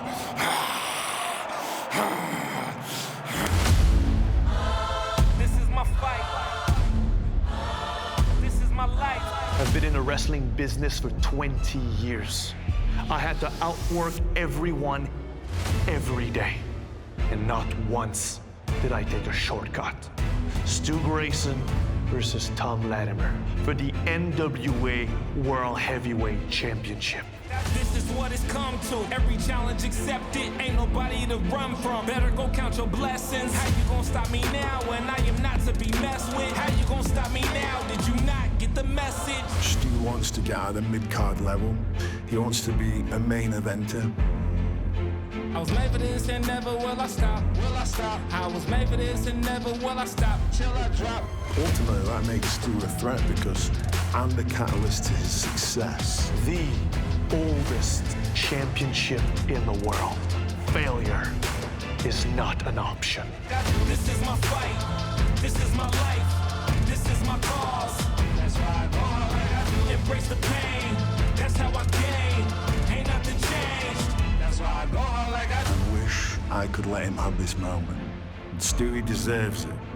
He does. I wish I could give him that, but not on my watch.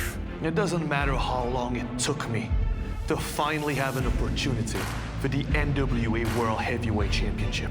All that matters is I'm here now. He's stepping up to one of the best pro wrestlers on God's green earth. And he's stepping up to 75 years of history, tradition, and honor. Adding my name to a legendary list of champions like this one, it's nothing short of an honor and a privilege. And quite frankly, I can't afford to waste it. You can count on this Brit walking in, the NWA World Heavyweight Champion, and walking out the same way. If you're a betting man, I'd put all chips on me. 10 pounds of gold does return to Toronto. The NWA World's Heavyweight Championship at stake. The champion Tom Latimer to defend against Canadian Stu Grayson.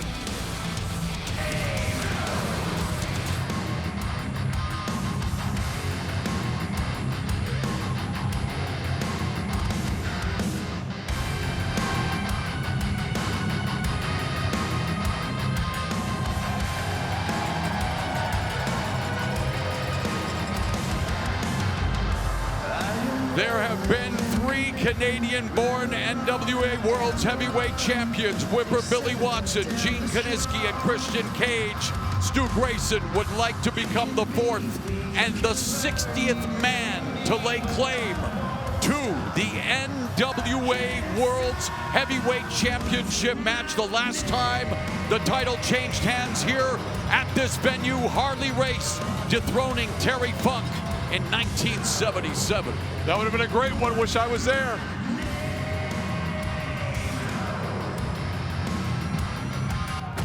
Harley Race, an 8-time champion. The record number of reigns, none other than the Nature Boy Ric Flair, with 9 reigns as NWA World's Heavyweight Champion. And here comes Tom Latimer in his first reign as Kingpin.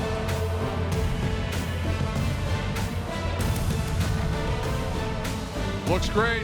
Yeah, he wrestles like a bar fight in a pressure cooker. He's raw power, relentless pressure, and no wasted motion.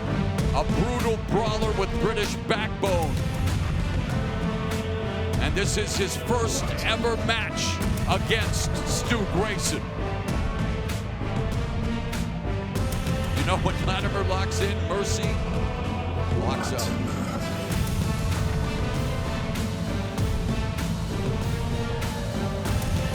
We saw him successfully defend the NWA World's Heavyweight Championship against Bishop Dyer at MLP Mayhem. And he's back to defend the 10 pounds of gold here at a venue that has seen many memorable NWA World's Heavyweight Championship matches.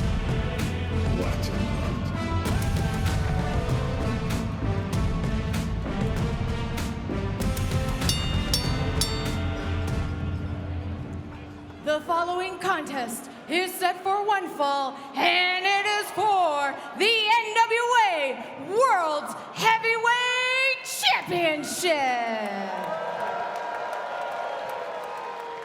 When the bell rings, your referee in charge will be Harry D. Introducing first, the challenger.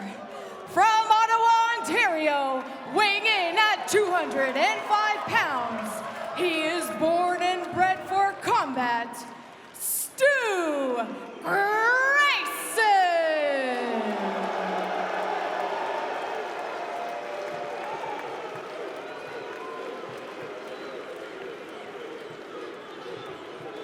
His opponent, from Chesterfield, England, weighing in at 235 pounds, he is the reigning and defending NWA World Heavyweight Champion, Tom Latimer.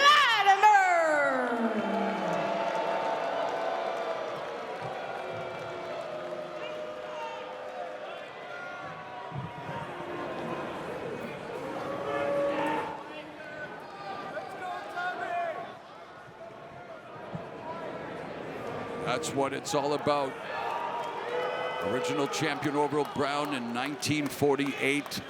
Longest reigning champion Luthez, who defended and, well, lost the title and won it here at This venue, formerly known as Maple Leaf Gardens, the biggest one, of course, Whipper Billy Watts in 1956 when he ended that record reign of Luthez right here in this sacred stomping ground. But Stu Grayson hopes it's his night to add Canadian lore to this prestigious title. Tom Latimer wants to return home with the 10 pounds of gold, and they lock up in a collar and elbow tie-up here to begin this NWA World's Heavyweight Championship match. Latimer using his height advantage here, the leverage to get the better of that lockup.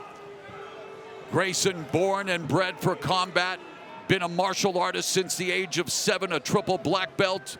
He was an undefeated kickboxer, and he said, in order for Latimer to beat him, he has to kill him tonight. That's how much it means for him to become NWA World's Heavyweight Champion here on home soil, and what a chapter it would add to Canadian pro wrestling legacy should Grayson become the new champion here tonight. Go behind, now into the side headlock by Grayson. Latimer with over 2 decades of experience, and they're showing off his gamesmanship. What's always got Latimer into trouble, Mauro, is a little too confident sometimes in his abilities. Yeah, and he has that size advantage here against Grayson, but Grayson prides himself on slaying the giants. He loves taking on these tasks where he is the underdog, so to speak, but tonight he wants to prove that the underdog can be the top dog, and he sends Latimer for a ride with that German suplex with the release. I think Stu Grayson has been an underdog all his life, and I think it's fueled him in his career, whether it was mixed martial arts or pro wrestling. Yeah, an undefeated kick. Oh, wow, and there it is. Hits like a heavyweight, moves like a cruiserweight, and that high impact offense already sending Latimer retreating to the outside. Latimer did the smart thing, saw Grayson going for the drop kick. He actually stepped towards Grayson to not let him extend the legs. Didn't get all of it. Oh, sent on a Tomigo to the outside by Grayson. Grayson needs to stop glad-handing these people from Ontario and start focusing on trying to get a pinfall here. And again, the gamesmanship here by Tom Latimer begging off. We all know he's trying to set a trap, and you know Stu Grayson's done his homework. And oh! And yet Grayson's the one that ends up being trapped in the corner due to the treachery of Tom Latimer. And Latimer now putting the boots to Grayson, looking to stop that proverbial mud hole through Grayson in the corner. Latimer giving it here to the fans in Canada. A lot of boos when they announced he's from the UK. Different. Full scoop in his slam. Oh, driving the elbow into the heart of Grayson. Lateral press, hooks the leg, and Grayson kicks out at 2.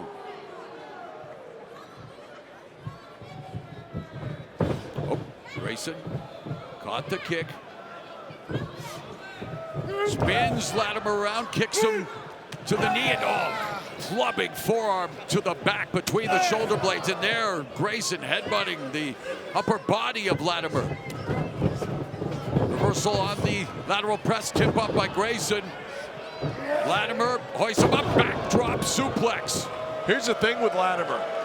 I've managed a lot of champions. He wrestles like a champion. He wrestles with a lot of ability and a lot of confidence. Yes, he does, and of course you're at your highest level of confidence when you get to call yourself champion, and he is NWA World's Heavyweight Champion in his first reign.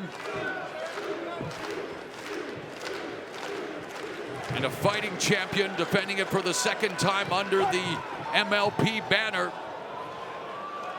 Blood rushing. Oh, there's that delayed vertical suplex by Latimer on. Grayson goes for the cover. And Grayson kicks out at 2. That size advantage of Latimer starting to play a role in the outcome of this match. Putting all size now on the upper body area of Grayson, that rear chin lock, and just leaning into it. neutralizing not only the chin, the head, but also that left arm. Grayson, though, getting back up to a vertical base, drives the elbow into the breadbasket, does it again. Well-placed knee by Latimer. And Latimer again going for the body slam. Escape by Grayson, and he pops a right hand to the face of Latimer. And Latimer with a spinning heel kick on Grayson. Goes for the side press, hooks the leg, and Grayson kicks out at 2. What I like about Latimer is that he's essentially a ground-based wrestler, but every once in a while, he'll show you some of that explosive athleticism, like that leg lariat.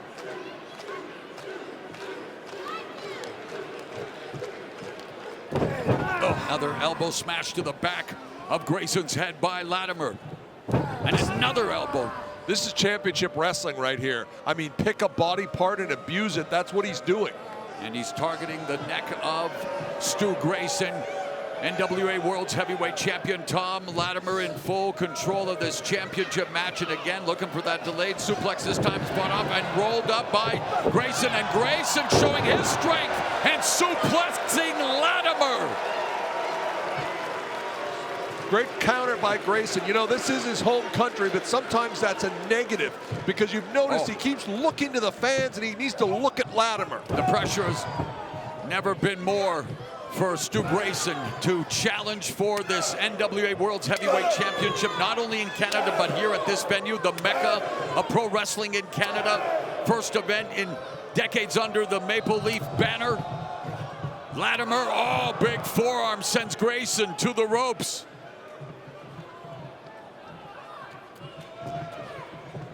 Reversal by Grayson. Belly to belly overhead suplex by Grayson. Is he going to be taking Latimer to Stuplex City? I do believe it is. A series of Stuplexes by Stu Grayson as he vies for the crown. Oh, Latimer, no, he was unable to stop it from happening, Don. Another, you know what it is. Great snap in the hips from Stu Grayson on these suplexes. It's impressive. And a series of suplexes, or as Stu Grayson told me, likes to refer to him as the Stuplexes, but he needs to put Latimer into a stupor here if he were to win the crown. And now showing off his agility. There it is, tornado DDT from the top turnbuckle. Don't be stupid. See what I did there? Like Go for the pin, Grayson. Grayson coming up with a cabrada on the lion salt. Side press, hooks the leg, and Latimer one count away from being dethroned. One count away from Grayson before becoming the 4th Canadian-born NWA World's Heavyweight Champion.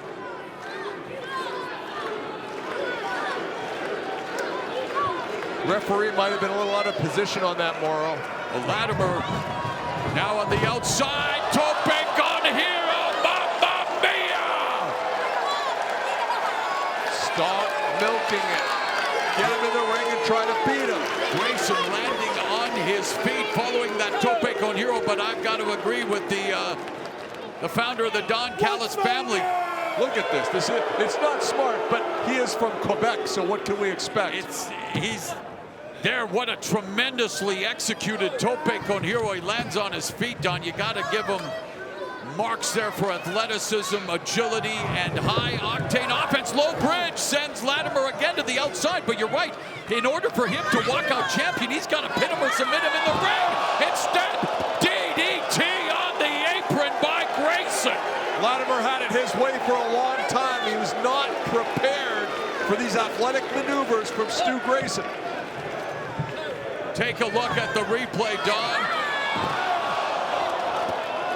A vicious, devastating DDT on the apron, and now Grayson all the way to the top. Is he about to earn the crowning achievement? 450 splash, and we are going to crown a new NWA World's Heavyweight. Oh, no! Great 450 there by Grayson. Get back on him. Wants the crowd to get on the ref, but the referees here at MLP don't change their calls, Morrow. And the referee, of course, in control here now, looking to see. Wow, what a running knee strike by Stu Grayson. That could have knocked out Tom Latimer, but instead of going for the cover, Grayson wants to mete out more punishment. It looks like he's going for the nightfall. Looking for nightfall. It's scouted by Latimer, fighting it off with elbows to the head. Latimer looking for the brighter side of suffering. Looking for the cover. Oh, 2.5 count. So close. That lifting DDT, it's unbelievable that Grayson kicked out of the brighter side of suffering, and Latimer couldn't believe it.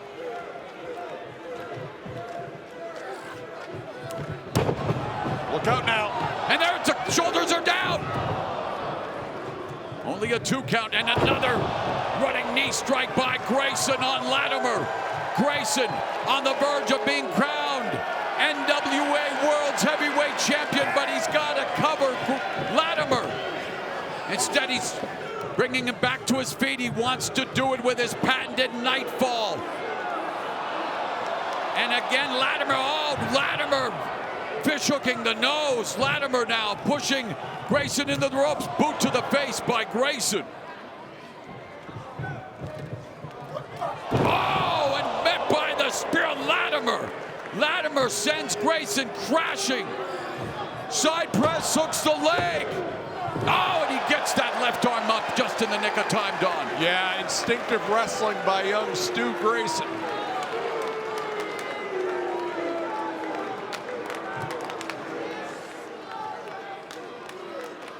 Latimer trash-talking Grayson. Grayson, who always brings his overwhelming physicality, and he and Latimer have been in a grueling physical battle here for the NWA World's Heavyweight Championship. And now it's Latimer looking for the pile driver. Oh no, that's it. That's gotta be it. Unbelievable. Unbelievable. Can't believe that one. Grayson kicking out of a devastating pile driver has to be wrestling on pure instincts at this point, but that's what the NWA World's Heavyweight Championship means to him. He told us the only way Latimer is going to beat him, Grayson said to me, was if he kills me. Well, better get the hearse because that could happen. I wouldn't mind seeing it. I'm not a big Stu Grayson fan. Well, he's got plenty of fans here tonight, here at the sold-out Mattamy Athletic Center, the former Maple Leaf Gardens. They're rallying behind Grayson. Oh, the pop-up power bomb! Yeah, and it's over. NWA World's Heavyweight Champion. Tom Latimer, just like that, retains the 10 pounds of gold. Champion, Tom Latimer. Wow.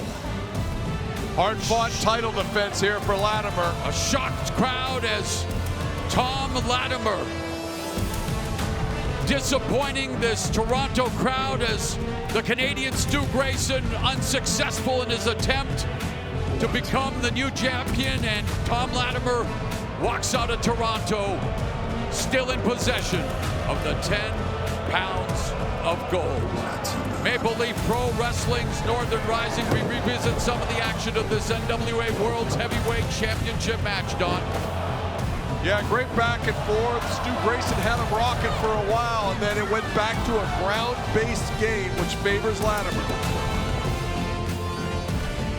And the aerial attack of Grayson actually cost him there as he was intercepted. The pop-up power bomb led to the 1-2-3. Tom Latimer remains NWA World's Heavyweight Champion.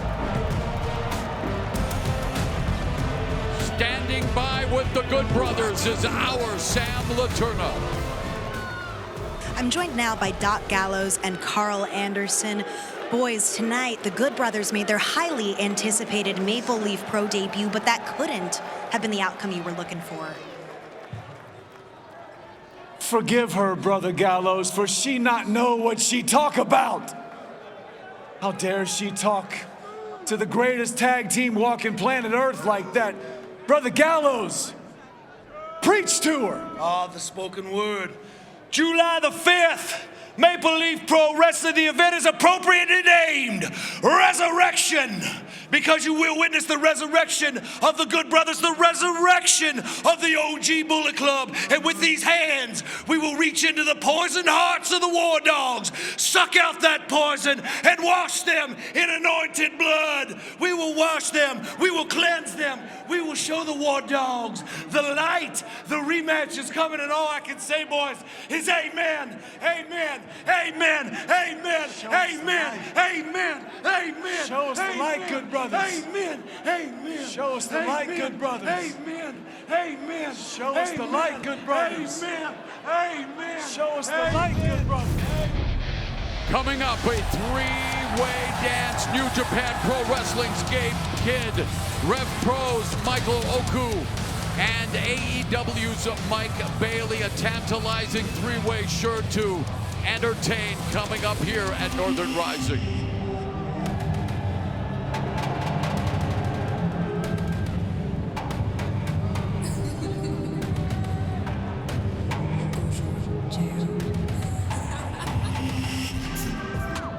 The dojo.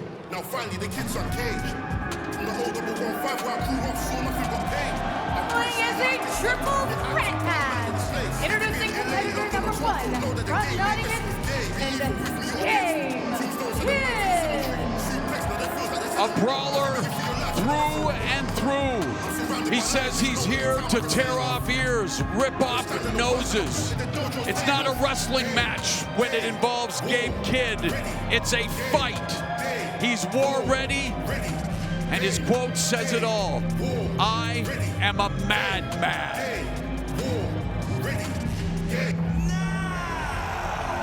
If you're not a war dog, he does not like you.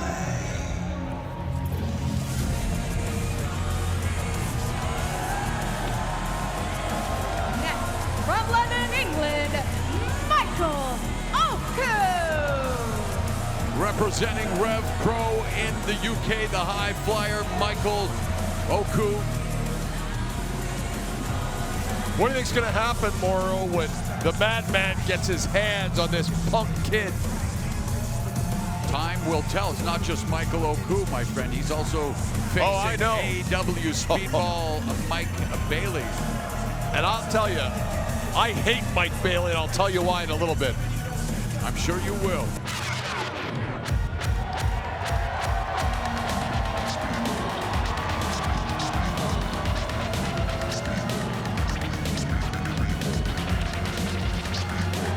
And the final competitor from Montreal, Quebec, Speedball Mike Bailey.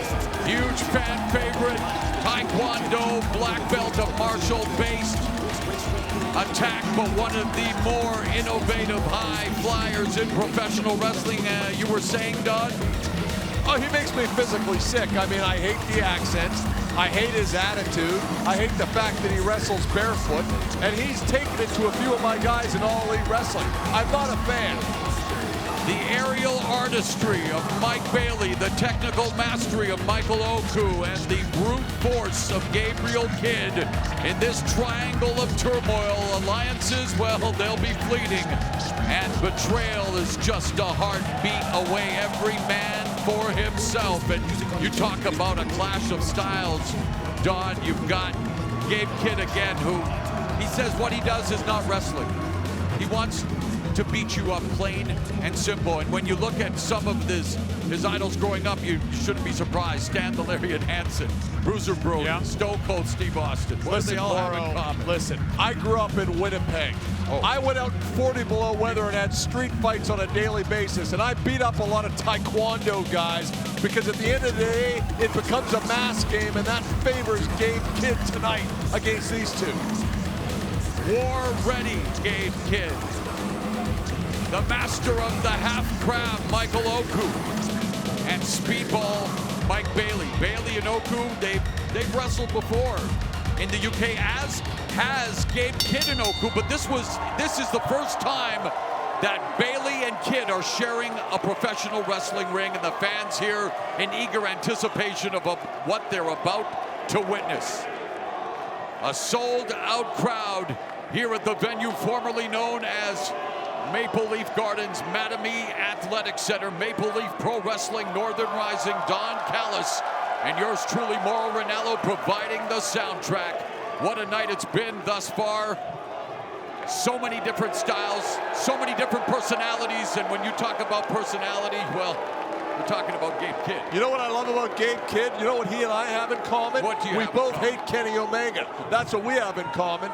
But I like Gabe Kidd because he doesn't mess around. He's going to try to end this in the first couple of minutes. And look at Bayley. A different reaction for Mike Bayley here in Toronto, the Canadian who is loved wherever he plies his craft. And oh, Gabe Kidd taking the opportunity to deliver a kick to Oku and a series of strikes now to Bayley as this three-way is underway.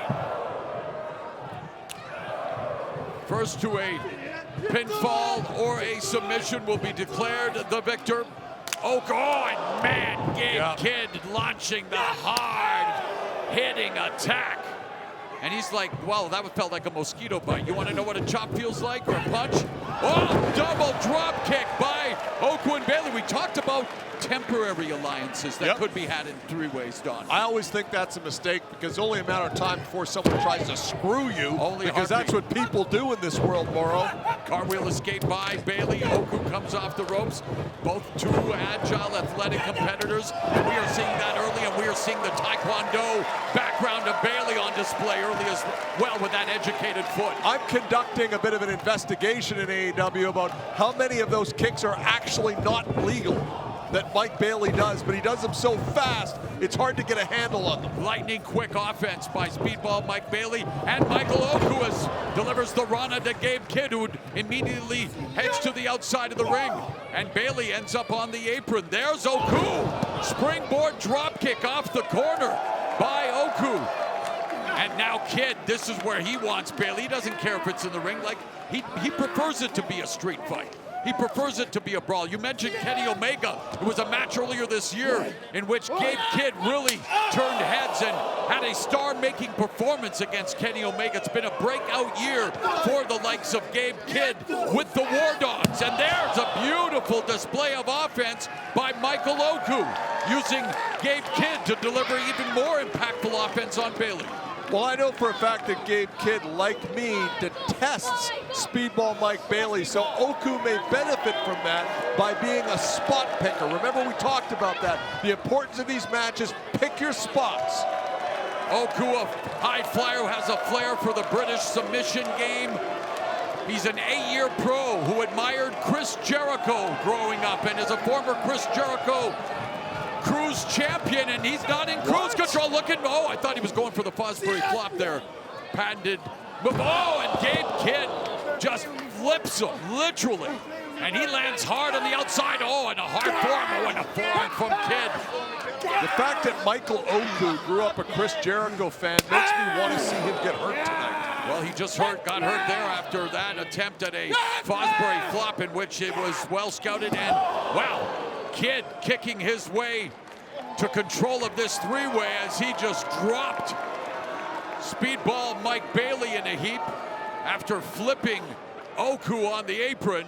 So it's Gabe Kidd in control, always war ready, ready to bring the war and ready to bring those hard knife-edge chops to the chest of Oku. Oh, and drives Oku's back into the point of the apron. Well, I mean, this is exactly how you would have handicapped this match. I mean, the mass, the power, the aggression of Gabe Kidd versus the technical expertise of these two. He's all about the chops and the drops. Loves dropping his opponents on their head, and he will use whatever is at his disposal, including the microphone. Listen, let me just say something first. I've come to Canada many times, and every time I come here, I'm reminded about one thing. It's nothing but a fake little England. You take all our slang, you take all of it and think you're cool.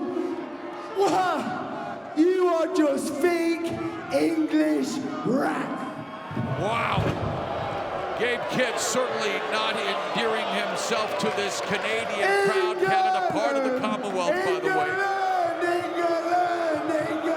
We should sing God Save the King right now. I think that'd be great. Oh, Canada, we stand on guard for thee. I wonder, Gabe Kidd's, what he stands on guard for. Roll up here by Oku, looking to steal the win. This matchup presented by SaveWithConrad.com. Bailey looking to save the best for last here as he's back into this matchup on the apron. And oh, that kick was, what the hell, Kidd? Yeah, oh my God. Kidd is biting the foot, the toe. What the hell is he doing? And oh, wow, what a right hand. He's gonna date with a tetanus shot later after putting that disgusting toe of the Frenchman. I've heard of finger food, but man, that's taking the foot fetish to the extreme. I think Mike Bailey also was a master of savate, which of course is the art of French foot fighting. Yes. You're not gonna fight too much if someone bites your toe off, are you, Moro? That was not the kind of French cuisine that I like, that's for sure. And look at Gabe Kidd just continuing to have a running conversation with this crowd here, the sold-out crowd who is now making their opinions of Gabe Kidd known loud and proud. Listen, I love the English. My father defended the English in World War II when he was in the Navy, but I don't understand a thing that comes out of those guys' mouths with those accents. How about you? Well, I can say that the only thing I understand is that Gabe Kidd right now is a one-man wrecking crew, Don Callis, as he is taking it to both Oku and Bailey. Now, I will say this, Bailey has been on the outside a lot, which is my preferred strategy for a three-man match like this one. And again, though, pinfall or submission to determine a winner. Oh, and Gabe Kidd using Oku as a weapon and dropping him on Bailey, and then the senton on top of both. Well, so far, the mass game that I mentioned earlier is coming into full effect. But if you are Gabe Kidd, you got to be very careful. Speedball Mike Bailey has got the most educated feet I've ever seen in my 38 years in the wrestling business. Yes, I was trained at 7 years old. And you know, Gabe Kidd, you talk about a breakout year he coming off a win as well over Josh Barnett, the UFC and IWGP champion at Barnett's Bloodsport. So, you know, despite the loss to Kenny Omega, Gabe Kidd has had one hell of a 2025, and he would love to secure the victory here in this three-way and is doing pretty well thus far, although there's a kick to the face from the educated feet of Bailey. Missile drop kick out of the corner by Bailey. Oku on the apron. Springboard missile drop kick. Kidd eats another drop kick, this time from Oku. Bailey might be dinged up a little bit here, might be a little bit hurt. Hasn't got back to his feet after that missile drop kick. Tremendous three-way matchup here between New Japan Pro Wrestling's Gabe Kidd, AEW Speedball Mike Bailey, and Rev Pro's Michael Oku.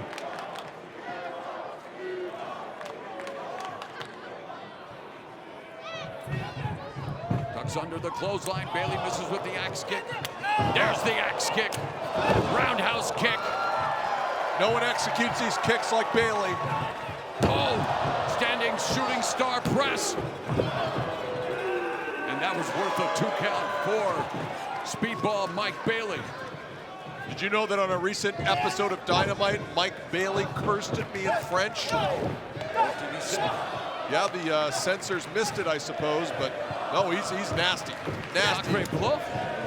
Worse than that, my friend. It's tornado DDT by Oku off the rope, and will this be enough? Side press hooks the leg. Springboard moonsault by Oku. And this agile, athletic British wrestler serving notice in this matchup. The Rev Pro heavyweight champion, who's defended the cruiserweight version of the crown against Bailey in the past.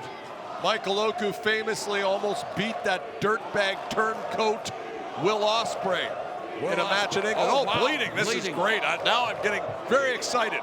My goodness, Oku's mouth has been busted open. Yeah. Will Ospreay, one of the greatest professional wrestlers to walk earth and AEW stalwart, but Michael Oku's mouth's been busted open. He sees blood, he sees red, and now Gabe Kidd sees red as well, and he's taking it to Oku. Gabe Kidd might try to pull a couple of teeth out. Yes. He sees that blood. He's like a shark in the water. Slam. Lateral press, didn't hook the leg, however, Oku kicks out. How much blood do you think has been spilled on this floor, the former Maple Leaf Gardens, over the years? So many blood drives over the years, and both on the ice and in the wrestling ring. That's it, baby. Waistlock employed by Kidd, back elbows by Oku. Oku, oh man, the headbutts from Kidd. German suplex with a release by war-ready Gabe Kidd. And now looking to deliver one to Bailey. Gabe Kidd is going to hurt Michael Oku in this match. The kick by Bailey. Oh, snap German suplex by Kidd.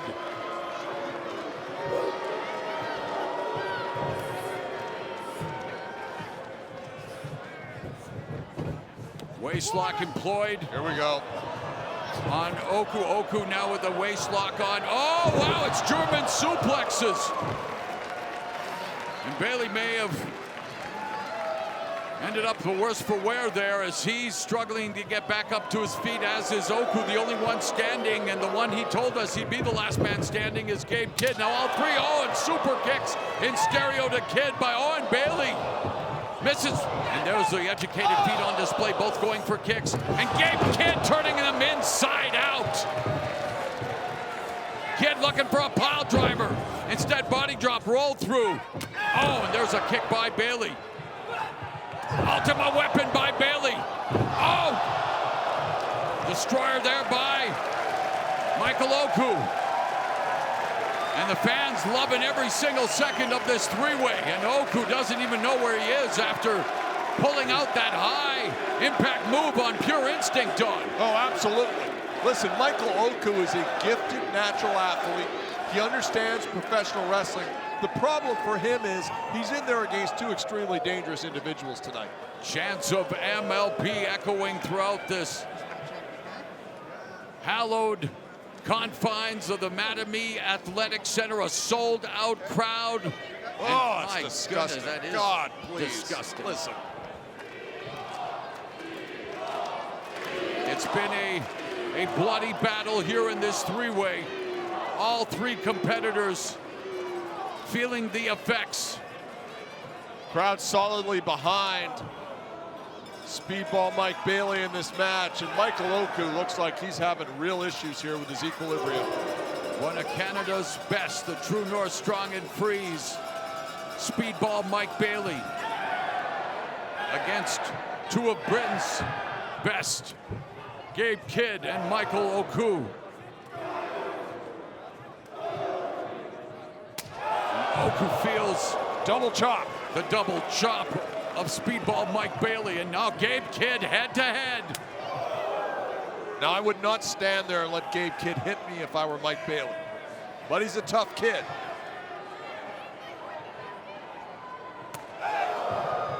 See, I'd go for the chop and then kick him right in the nuts. Right? I mean, come on, this is not hard. This isn't rocket science, Carl. No, it's not, but go for the joints, go for the joints and the reproductive organs. These two are going at it, hammer and tug. Oh, exchanging forearm smash it, and those devastating chops. You hear them reverberate throughout this building. Oh, yeah. Oh, jeez, and now the open palm strikes, and here comes Oku with that wild dive, that's splash on both Kidd and life. Bailey. Yep. He loves that frog splash. Learned it watching D'Lo Brown as a youngster.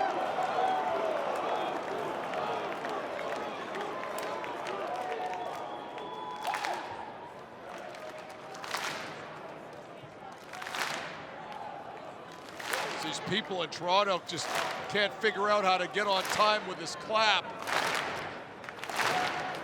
No rhythm whatsoever. Here we go. Now he's got it going. Michael Oku, oh, there it is, a Fosbury flop on both Bailey and Kidd. 1968 U.S. Olympic gold medalist Dick Fosbury, and there it is. Michael Oku. By the way, he excelled in high jump in high school, in case you couldn't tell. It looks like it now. I used to perhaps mistakenly refer to that as a space-flying tiger drop, Morrow. Well, you need to educate me a little bit here. See, there, well, the space-flying tiger drop is the cartwheel and then the flip. This one was more the Fosbury flop version, and it's definitely something that Michael Oku has honed and sharpened, and now it could lead to victory here as, oh no, Gabe Kidd brings him down, and oh, what a kick to Kidd's face by Oku. On the butt. And there's another boot to the mush by Bailey. Bailey sweeping the legs of Kidd. Triangle moonsault by Bailey to the outside, my goodness.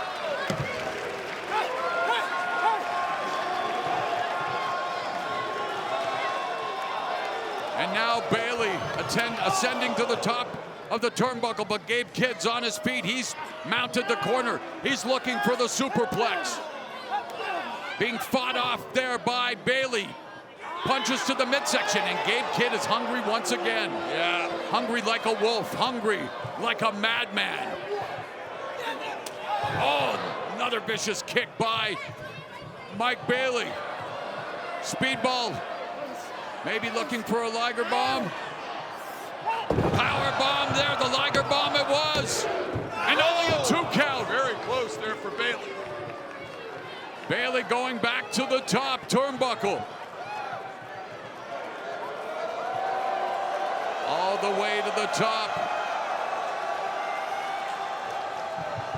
Oh, and he was looking, I believe, for Ultimate Weapon, and instead he landed on his feet. Wow! Look at that, this is it, this is it. 3T plunge, only a 2 count.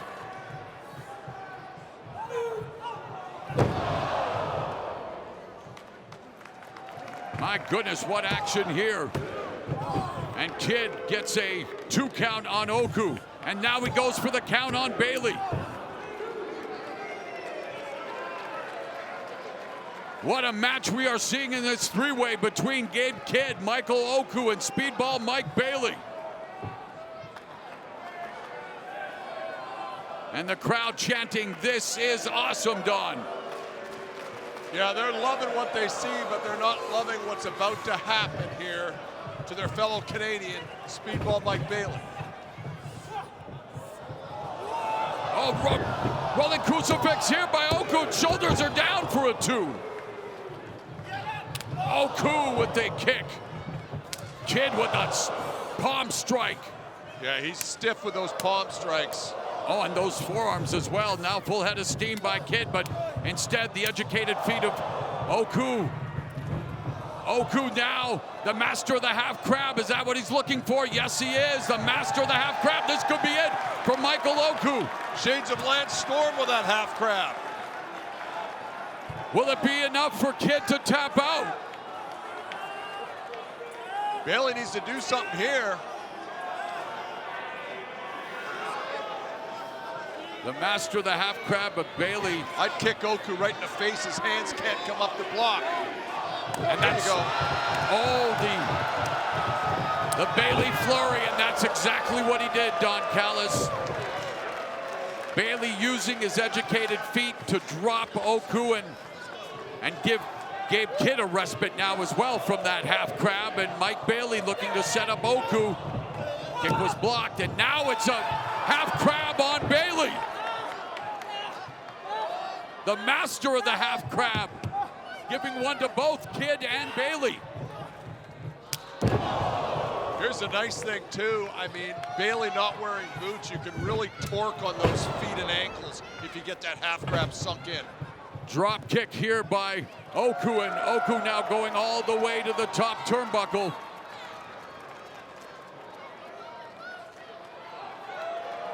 Looking for that frog splash, and this should be it. Michael Oku going to win the 3-way. No, Bailey able to kick out, and another half crab employed by Oku on Bailey. He's got that sunk in.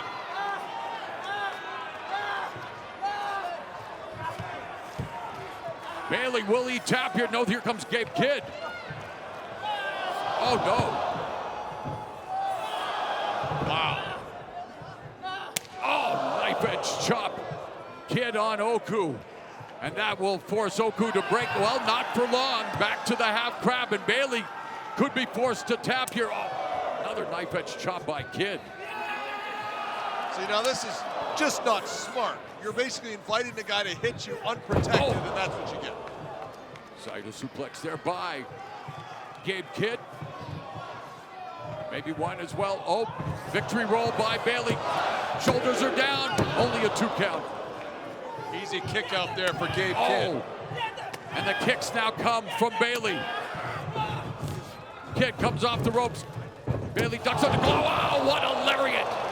What a lariat by Kidd. So interesting, Gabe Kidd, when he's going to strike. Oh, what a knee. He'll hit that rope face forward. Cover by Kidd. And wow, Oku able to kick out. But yes, you're right, the hard hitting offensive striking of Gabe Kidd.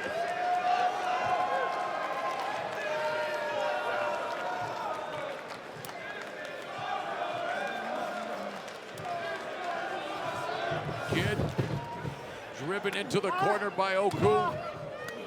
Mike Bailey out at ringside. Kidd looking for the pile driver, one of his patented pile drivers. Meanwhile, Bailey all the way to the top. What's he going to do here?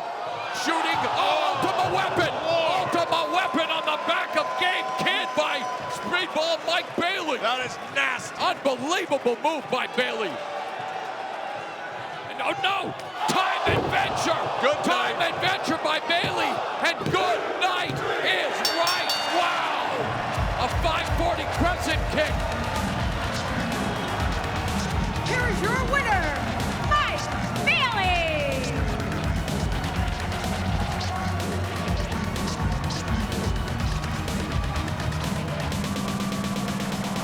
Unbelievable win for Speedball Mike Bailey. AEW's Mike Bailey defeats Rev Pro's Michael Oku. And New Japan Pro Wrestling's Gabe Kidd with the 540 kick he calls Time Adventure, based on one of his favorite cartoons, Adventure Time. No, it's Speedball Mike Bailey time here at Maple Leaf Pro Wrestling's Northern Rising.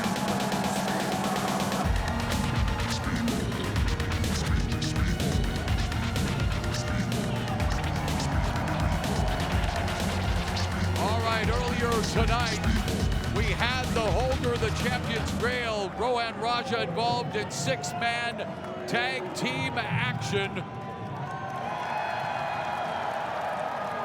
And he and his partner, Raj Singh, had a, well, disagreement, some dissension, and just like that, Raja walked out on his own team, and I think we're about to find out why. The disrespect I get here is unfreaking believable. I am the first champion of the Maple Leaf Pro Wrestling era. And the fact that my title isn't on the line is absolutely disgusting. The fact that I'm not on Northern Rising is absolutely disgraceful. Yes, I was offered a spot in the championship gauntlet, but I withdrew because this is what matters most. I take this all over the world. I take this across Canada. I take this to Qatar. I take this to Australia. I take this to India. I'm a fighting champion. So right here and right now, I'm announcing an open challenge.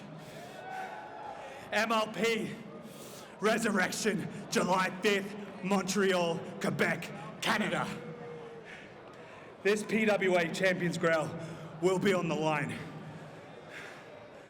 Question is, who's gonna step up to Ravenous Rohan Raja? So an open challenge from Rohan Raja for the PWA Champions Grail. Historic return here to the venue formerly known as Maple Leaf Gardens, and now a special look at where it all began. And listen to the people. When you talk of professional wrestling in Toronto, It's synonymous with one name, Tunney. Frank and John Tunney began that legacy first as employees of the Queensbury Athletic Club in the early 1930s, before they took over the promotion in 1939. By the following year, John had tragically passed away, leaving Frank solely in charge. He was soon joined by his nephew Jack Tunney in the 1950s. And together, they made Maple Leaf Gardens into the mecca of professional wrestling in Canada, and a temple worthy of the sport. Throughout the years, Frank and Jack Tunney created a city for professional wrestling to not only thrive, but it became entranced, enthralled by the exploits of names like Whipper Billy Watson, Bruno Sammartino, and Andre the Giant, while jeering the likes of the Sheik, Bulldog Brower, and Killer Kowalski. The crowd not only awaited their Sunday night rituals with bated breath, they devoured it. And the Tunneys were the masterminds behind all of it.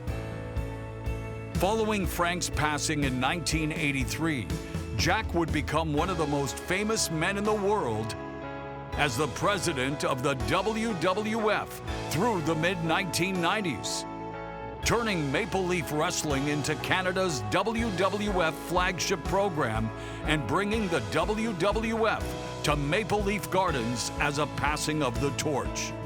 Jack Tunney would rise from being more than the face of Toronto wrestling to becoming the face of the World Wrestling Federation. Today, Maple Leaf Pro honors that Tunney legacy, built by Frank, carried on by Jack, and now reborn with pride and purpose. The only way to honor the past is to bring it roaring into the future. And we are honored here tonight to have with us Jack Tunney's daughter, Jackie Tunney, who is sitting in the front row with a crystal plaque given to her by Maple Leaf Pro Wrestling to honor her family for its vast contribution to professional wrestling in Canada. Thank you to the Tunneys.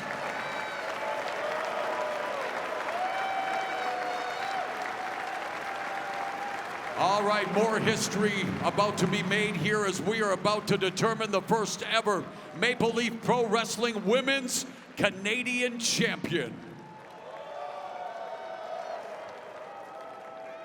They come from different places, different paths, different ideas of what it takes to win. Rising's about to tap it. She knows you. Kylie Ray is going to Toronto. Out on the sides of March. And two, Gisele. And two. For Kylie Ray, it's always been about heart. The underdog, the smile through the storm. Believe me when I tell you I will make a statement. And while I may be smiley, Gisele Shaw, I am going to hurt you. She fights because that's all she knows. Because I don't see why you had to go and attack me. I was just trying to be your friend, friendly competition. But things are different now. I know you could feel it. Here's my message to Kylie Ray. There are two types of women in this world. It's right here, let's go. A victim and a villain. Can you feel it? Yeah. You blamed me for what I did to you. You were dumb enough to get in the ring with me and let your guard down. And now you have villainized me because of your stupid actions. For Kylie Ray, it's redemption. For Gisele Shaw, it's destiny. So the next time you see me, Kylie, I'm going to victimize you like the villain that I am. For both, it's inevitable. When I win this championship, I want everyone to remember I did whatever it took. That's the cost of a coward. So we are set for the tournament final. Smiley Kylie Rae against Gisele Shaw to determine the first Maple Leaf Pro Wrestling Women's Canadian Champion. The following contest is to crown the first ever MLP Women's Canadian Champion. Now you just hold on a sec and shut your mouth, Toots. I do the intros around here because I'm the personal concierge. I am the Iceman, and tonight, MLP is making history. We all know what this building represents. The Toronto Maple Leafs. The longest losing streak in hockey history. The laughing stock of the NHL. Losers, like every single one of you. Losers. Degenerates. If you want to see a Stanley Cup, you'll have to wait till we move the team to America. In fact, let's just make Canada the 51st state. You know what? That's enough talking about losers like you. Let's talk about a winner and your soon-to-be MLP Women's Canadian Champion. So stand up and show some respect for the gorgeous, the beautiful, the quintessential diva, Miss Gisele Shaw. Just give me some room. Here comes the boom. Please give me some room. Here comes the boom. Hold on to your seat, hold on to your cellular device. I'm the one of beast, I am what irregular defines. I am so unique, couldn't even tell you ever why. Hope you're ready for it, only see my limit as the sky. But I'm a rocket, I don't see how you can stop it. Experience out of body, I hope you can use your logic. If anything, I am toxic, but yes, the hottest topic. I might just cause a riot, go ahead and start a mosh pit. Here comes the boom, here comes the bass. Here comes that vroom, vroom, all up in your face. Here comes the boom, here comes the bang. Bring me along.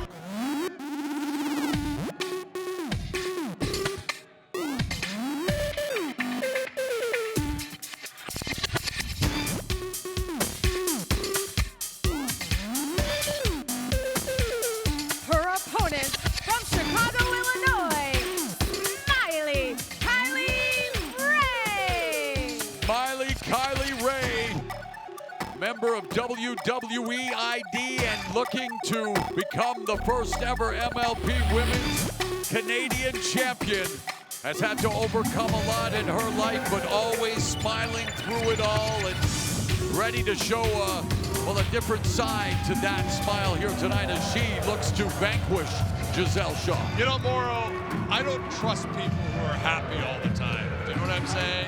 I get where I'm you're not coming saying from, she's Doc. disingenuous. Seems like a nice person, but you know Well, what? behind that I don't want to smile- know. I don't want to know how happy other people are. If you know what I mean.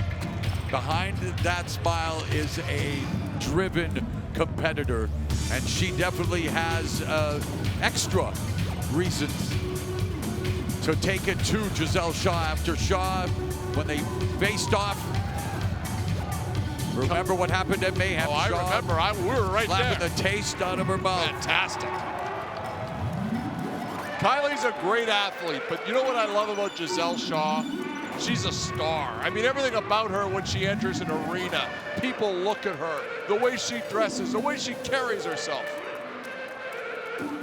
So many tremendous women from Canada over the years. Of course, Trish Stratus, there's Natty Neidhart, Gail Kim, Chelsea Green currently.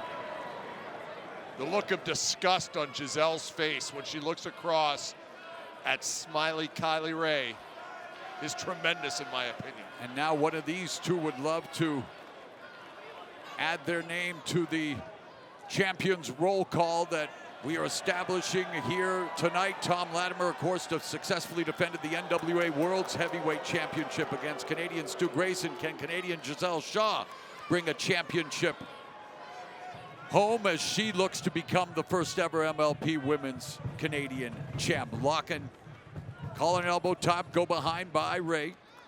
I have no idea why Kylie Ray started this match trying to shake the hand of someone who backstabbed her. She's a better person.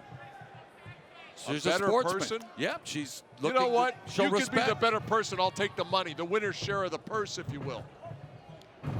And that goes to the champion, the big share, of course. And Shaw now on her back here, looking to try to reverse fortunes early against Ray. And that's one way to counter.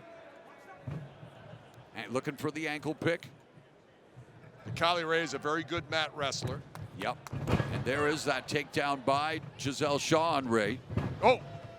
And try to sweep her there. Well scouted by Ray.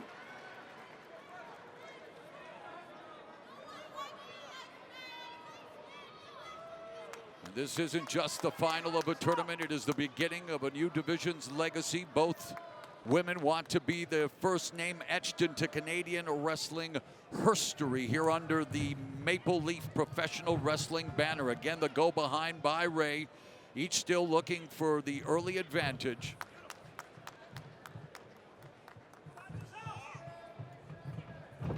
Snapmare, crucifix by Ray. Only a 1 count now into the crossface early. Look out now. Looking for that crossface and immediately Shaw, good ring, good situational awareness, able to, she's the much taller, so she's able to get that rope break because Ray was looking for the crossface early. Yeah, it tells me that Gisele has heavily scouted Kylie Ray, and I think that rope break is indicative of that. Take a break. Breathe. Great job. Keep it nice and slow, nice and slow. We got this. We got this. You're working it perfectly. What a genius strategist. You got this. You got this. That's the strategy from motivational. Iceman. Yep, it's good. The real Vince Lombardi. That's right.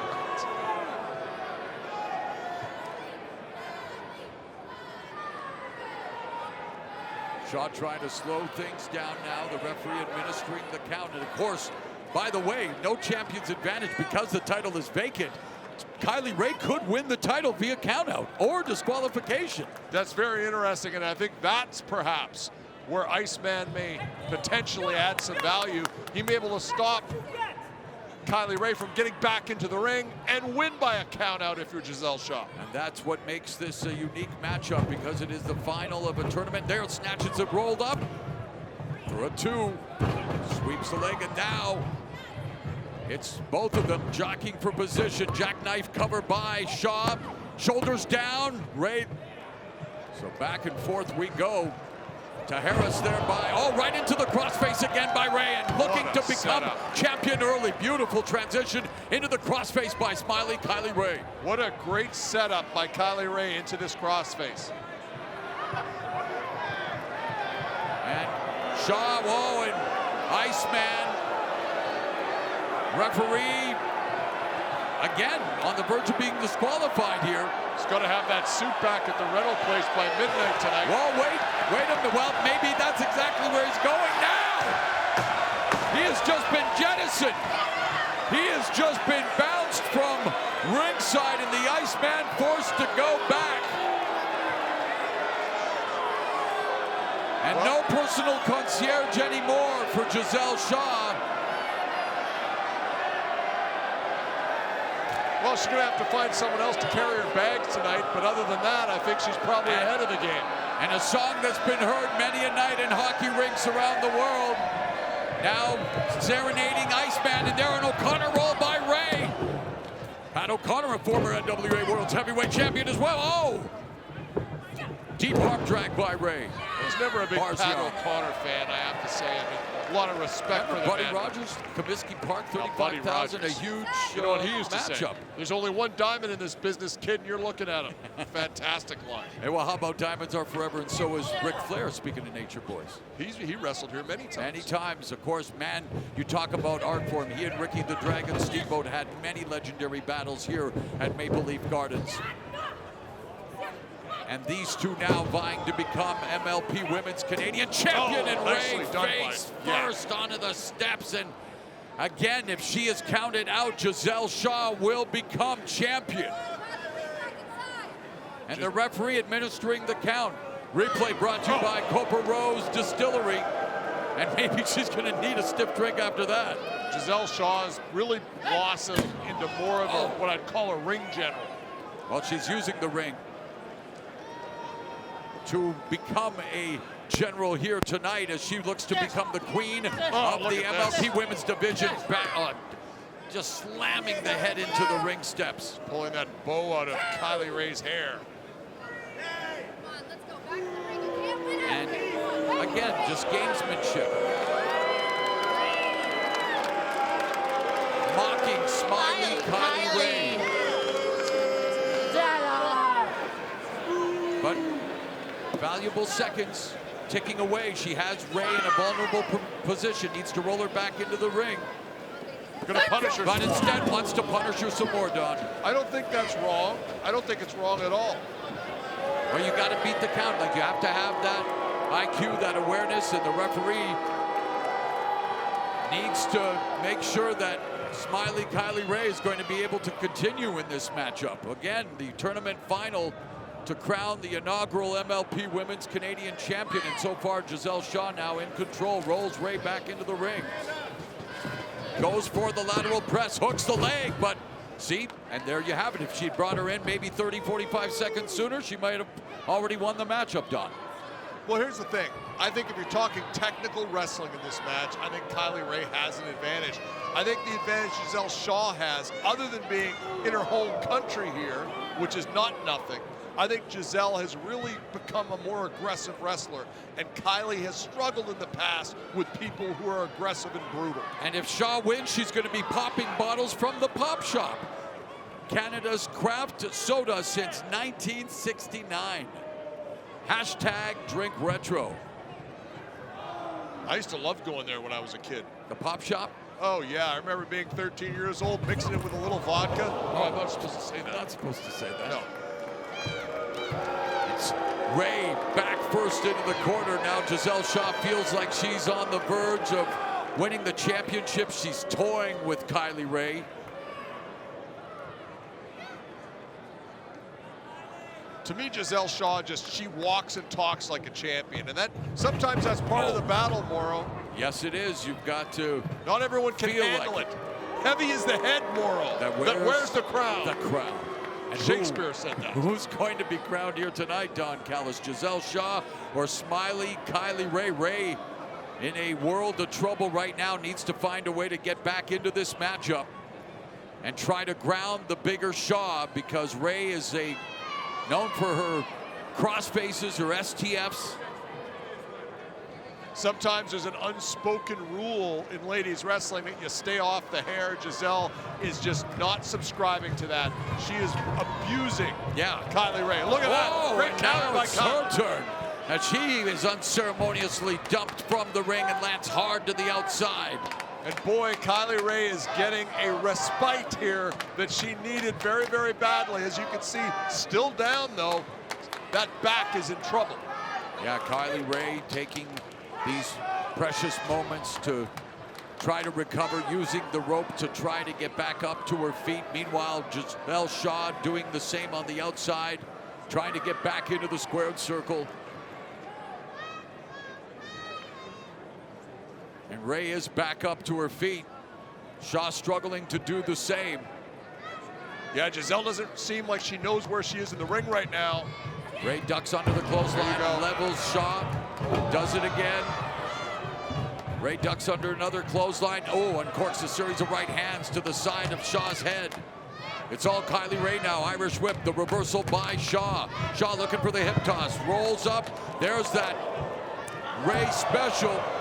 And a kick to the face. Now the back press hooks the leg, and a 2 count.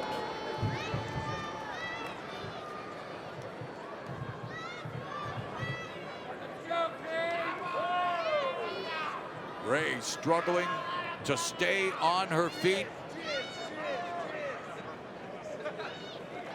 She's willing Gisele Shaw to get back up to her feet. Gisele needs to keep one eye on Kylie here. I don't think she knows where she is. Well, she's able to block the kick. Go behind, waistlock, standing switch by Ray. Elbow by Shaw. Now the full Nelson, look for the dragon suplex. Oh no, instead it's shock and awe by Gisele Shaw. Rolls, there's a side press, the back press, so hooks the leg and only a 2 count. Shaw 1 count away from becoming MLP Women's Canadian Champion following shock and awe. Yeah, very impressive offensive flurry there by Gisele. We're kind of settling right back into this. Gisele really brutalizing Kylie in this match. The crowd trying to rally behind Kylie Ray. Front face lock employed now by Shaw.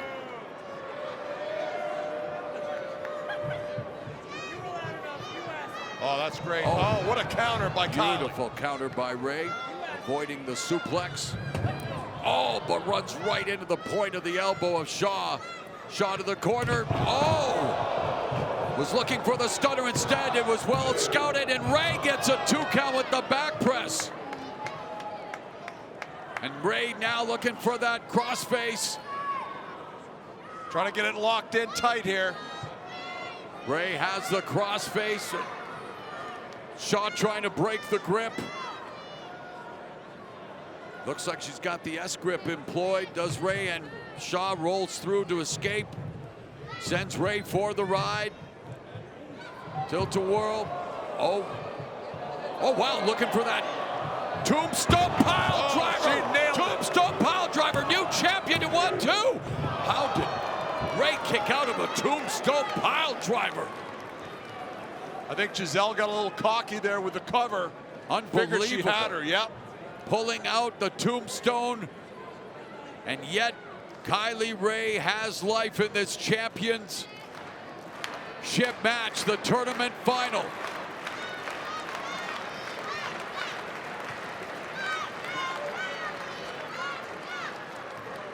Shaw now cross-facing Kylie Ray.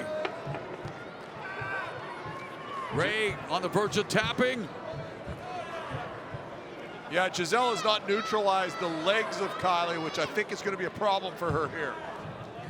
She's neutralized the arm, but you're right, it proves to be beneficial for Ray as she gets a near fall. And there it is, springboard stunner by Shaw. Is that enough? Only a 2. Wow. Incredible move by Gisele Shaw, and yet it doesn't reap the ultimate reward of a 1-2-3 and a championship victory.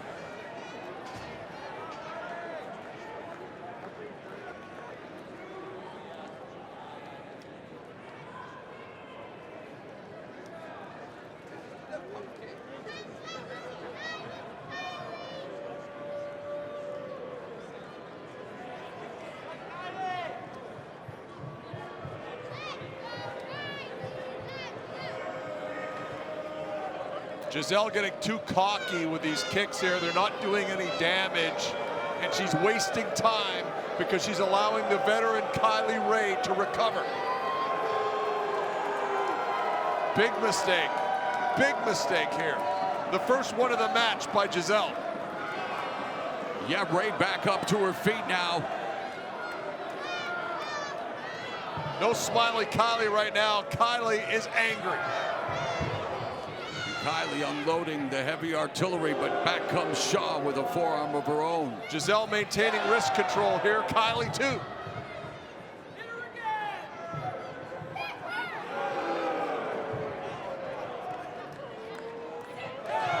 Maybe let her go. You're holding her up here, Gisele. What are you doing?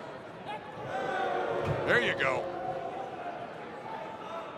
Gisele Shaw finally dropping Ray down to one knee, but Ray is not staying down, willing herself back up, and you're right, Smiley Kylie is angry. I think we're going to see some fisticuffs here. There you go. And here we go, a Donnybrook. Gisele landing the cleaner punches. But it's Ray that's beating down Gisele Shaw with these clubbing strikes. Oh, the kick from Shaw. She grazed her, but she got enough of the point of the chin there to stun Kylie. That one caught her with more impact. Oh, what a knee! Oh, boy. What a knee by Ray, and that could be it. Cover hooks a leg, and Shaw kicks out. Barely out the back door is Gisele Shaw.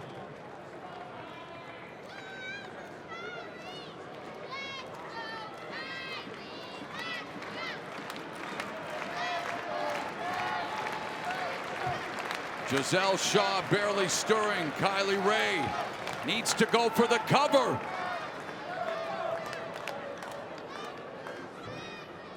Wow, she's gonna go high rent district.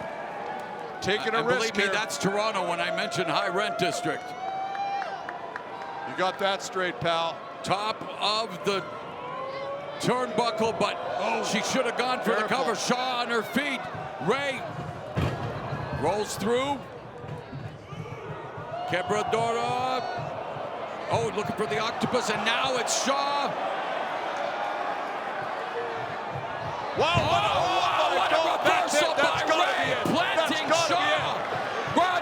What a reversal, new champion. What the heck, how the hell did Shaw kick out of that after being planted? That referee was out of position. And the crossface now by Kylie Ray.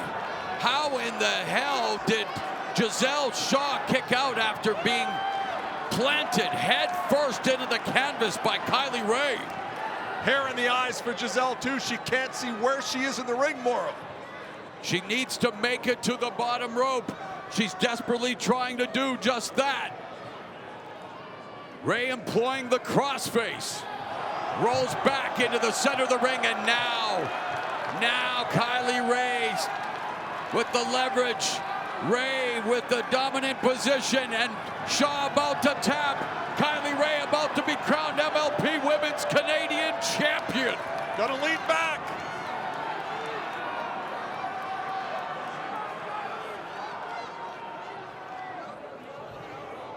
And Ray able to get to the bottom rope with her foot, and that will cause the referee to call for a break. So Gisele Shaw dodges a bullet there, and she is finally able to try to recover after a scintillating crossface. Be honest, I thought Gisele was done when Kylie did that backward roll into the middle of the ring, but Gisele with great ring awareness. I mentioned earlier, she's becoming a ring general out there. Figured out where the ropes were to get the break, and now still using it to recover. What's this now? What's this exactly? Gisele's got something. Can't see what it is. I can't either. And needless to say, not what you want to see in a championship match, as she nails Kylie Ray with the object right between the eyes. Gisele Shaw, denouement by Shaw. The cover, not like this, Gisele. Just like this. That was great. Gisele Shaw just pinned Kylie Ray after the use of a foreign object, and Gisele Shaw is your MLP Women's Canadian Champion.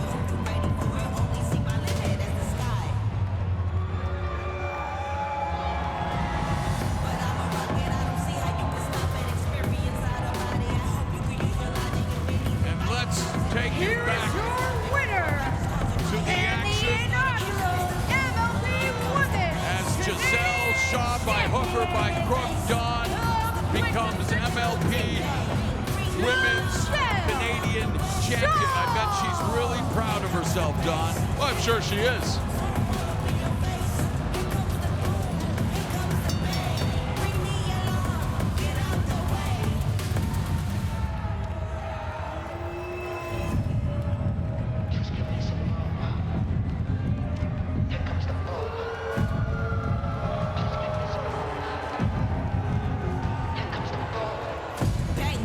So Gisele Shaw becomes your inaugural MLP Women's Canadian Champion. Don Callis, Mauro Ranallo, what do you think of Shaw's championship victory, Don? I think it's fantastic. Listen, not the first time in the old Maple Leaf Gardens where someone's little chicanery to get their work done. It happened tonight. We got a new women's champion. I think it's fantastic. Well, speaking of fantastic, Maple Leaf Pro Wrestling is coming to Montreal on Saturday, July 5th with Resurrection. Tickets will go on sale May 16. Now, we are setting the table for tonight's main event, a 20-man championship gauntlet match. 2 competitors will begin the proceedings. They will wrestle for 2 minutes. Every 90 seconds thereafter, a new competitor will come in, and there will be over-the-top rope elimination that both feet have to hit the floor or the ramp. It comes down to the final 2 competitors. Well, then there will be a singles match via pinfall, submission, countout, or DQ to crown an MLP Canadian champion.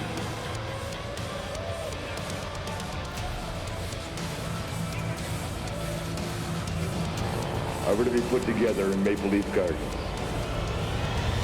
where legends were forged in the fires of combat, and the chosen few became immortal. The new heavyweight champion of the world, Kylie. I just can't believe it, Sam. Yeah.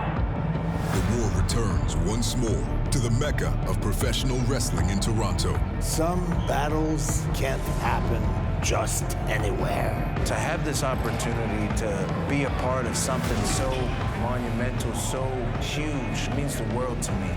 I'm gonna be the new champion, and I'm bringing that title back to the greatest country in the world. The United States of America. History never fades, it waits. Championships is what I'm after. Everything in my past has led to these moments. The road to greatness is forged in war. And when the dust settles, a new king will stand above them all. 20 men will enter the gauntlet for the gold. Only one will stand tall as champion.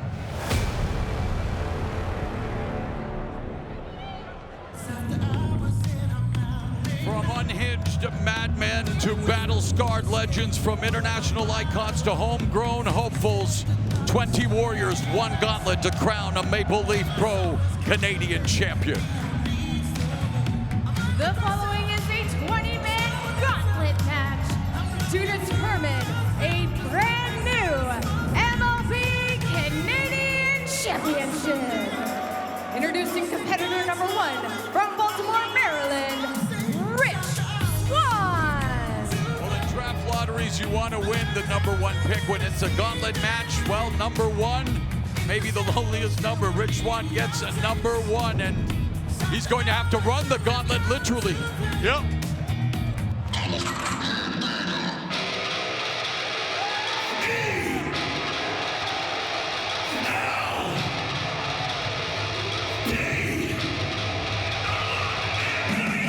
The second competitor from Vancouver, BC, the Headbanger, ELP. Current and 2-time New Japan World Television Champion, the dynamic risk taker, ELP, who challenged our Don Callis family member, Konosuke Takeshita, to the Never Openweight Championship last night in Ontario, California at New Japan Pro Wrestling's resurgence. But tonight, he is vying as a Canadian to become MLP Canadian Champion. And so it will be ELP and Rich Swann.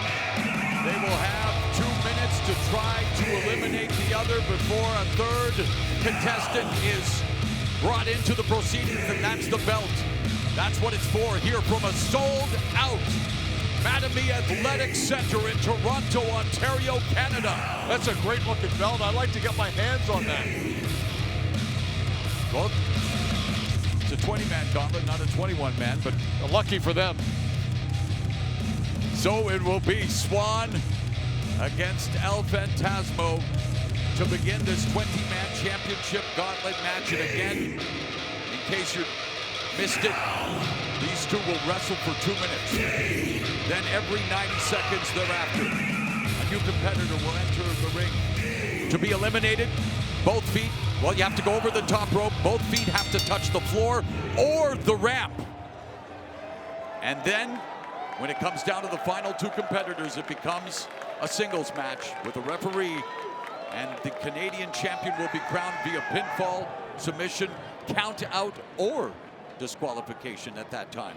So sportsmanship here, good start already between ELP and Rich Swann, and these two always know how to tear the house down, Don. You know, I was Rich Swann's boss for a period of time. I'll say this, I've never seen him look physically more impressive than he is here tonight in Toronto.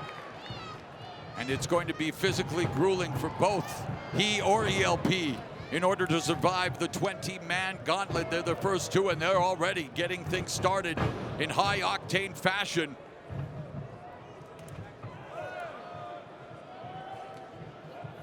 Good chain wrestling, well scouted. Now I kind of wonder here, like my strategy would be don't expend a lot of energy. Right. You're probably not beating ELP or Rich Swann in 2 minutes. Possible, of course. But I'd be biding my time. If you're an unlucky guy and you end up with one of the first two slots, you're in a tough spot. Oh, these two are definitely going all out early.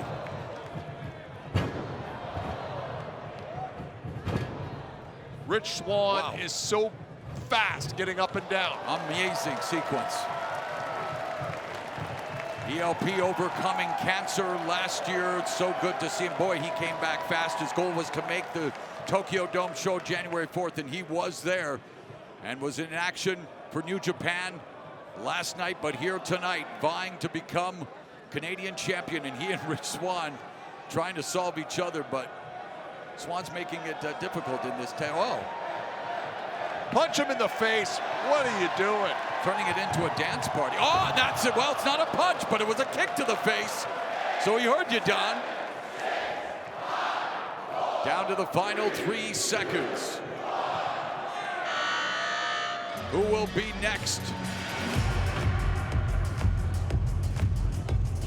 Oh, it's noted striker, hybrid powerhouse, and high flyer, Bhupinder Gujjar, Bollywood's most wanted. And boy, this guy's a physical specimen. He is a great young athlete. We've been able to watch his progress the last year or so. Right here under the MLP banner, and he knocks down ELP, comes off the ropes and delivers a flying forearm to Rich Swann as well. So Bhupinder Gujjar already making his presence felt in this 20-man championship gauntlet match. Wow, what a leaping knee strike. The boy's got hops. Spine buster by Gujjar. So he has wiped out ELP and Rich Swann within a matter of seconds of entering this gauntlet, Don. Well, good bigger timing. Man. Good timing because ELP had done some damage to Rich Swann and exerted himself quite a bit in the process. So Bhupinder comes in fresh and he's taken full advantage so far. Irish whip. Bhupinder Gujjar springboard crossbody on ELP, and our fourth entrant about to be identified. Ladies and gentlemen,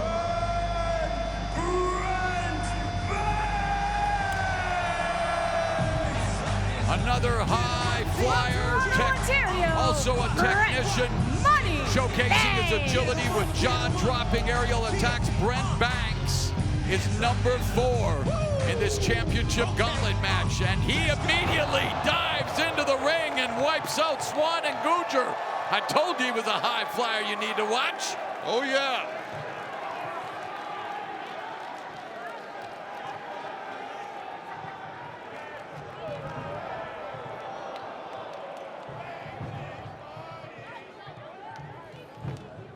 ELP on the outside. Banks sends Gujjar into El Prieto. Careful. Went over the top.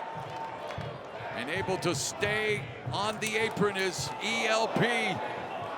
Comes back in through the ropes. Banks now working on Gujjar. Gujjar sends Banks into the turnbuckle. Wow, backflip. Lands on his feet, ducks under the clothesline, uses the springboard. Corkscrew European uppercut by Brent Banks. Oh, and there's a rabbit forearm by ELP. It's great because you're seeing all this high flying. It's very beautiful to watch, but then ELP comes and just clubs him in the back of the neck. Rabbit punches him, if you will, with that forearm. Leapfrog by Banks. Backflip by Banks. Drop kick to ELP by Brent Banks. And Banks is the only man standing at this time. Oh, here comes Rich Swann looking to deposit Banks, and Banks, both feet have to hit the floor. He was thrown over the top rope, but barely staying alive in this gauntlet match is Brent Banks. Oh, but he wasn't. There it is. He's been eliminated.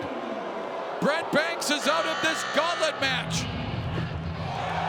And here comes Man Beast Rhino. From Detroit, Michigan, the War Machine, Rhino. This is a wrestler who charges into action with unrelenting force. That devastating gore. Powerhouse offense, there it is. Yep. The gore looking to split Gujar in half. I managed Rhino to his first world title, and he won it with that. It's gores galore here in this gauntlet match as Rhino is cleaning house. ECW's final world champion. And there's a gore for Rich Swann. It's all Rhino. You allow Rhino to come in and hit these high-impact moves, he can do a lot of damage. And he can eliminate a lot of opposition. He and I caused a riot in New York City one night at the Hammerstein Ballroom in 2001. And this crowd may ride with their support of one Billy Gunn, WWE Hall of Famers in the gauntlet. Billy What a physique on Billy Gunn. Incredible, the ageless wonder, Billy Gunn. Ageless daddy ass, I guess I should say. 6'6", 260, ripped, jacked. What more do you need to say? He combines raw power with ring savvy. From the Attitude Era to AEW's acclaimed, he is back in Canada, and he's got a famouser locked, cocked, and ready to rock for all of his opponents as he and Rhino face off.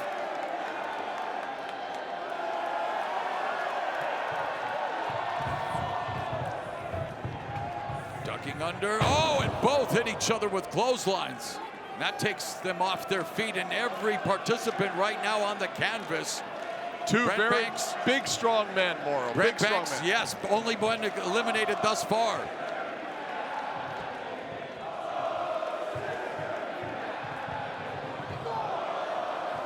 Good luck here. What does this kid think? El Phantasmo looking to eliminate both Billy Gunn and Rhino, the much bigger Billy Gunn and Rhino, and ELP now. Oh, kick to the midsection. There's a famouser by Billy Gunn on ELP, and ELP is deposited out of the ring. El Phantasmo's been eliminated. Just like that.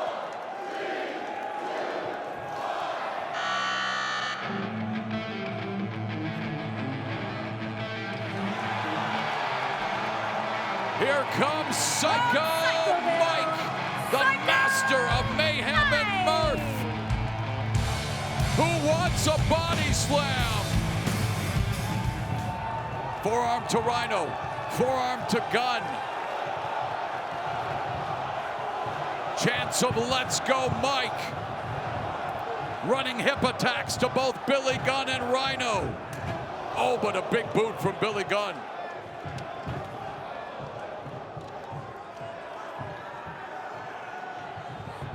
Oh, malfunction at the junction there for Rhino and Gunn. That, again, we talk about alliances. They are very temporary in a matchup of this kind.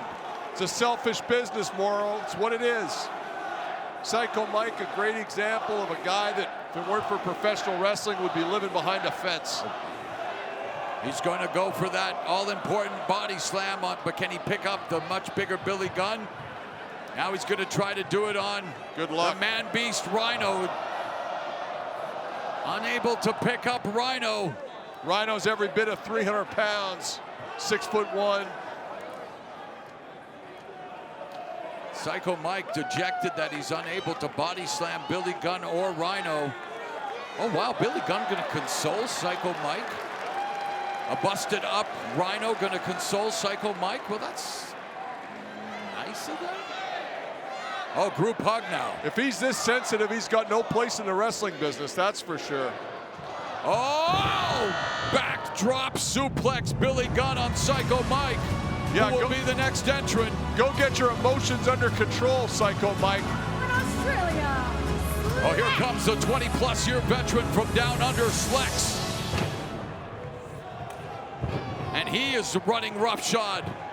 Reversal on the Irish whip on Psycho Mike. Oh, the springboard kick by Slex. And that drops Psycho Mike. Rich Swann back in the mix. Handspring. Oh, caught by Slex into a torture rack.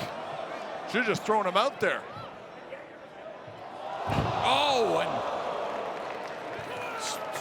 Slex unceremoniously deposits Rich Swann to the canvas. Deceptively agile is Slex. Whoa, whoa, whoa, whoa, whoa. Good athleticism. Gujar skinning the cat to stay in this matchup.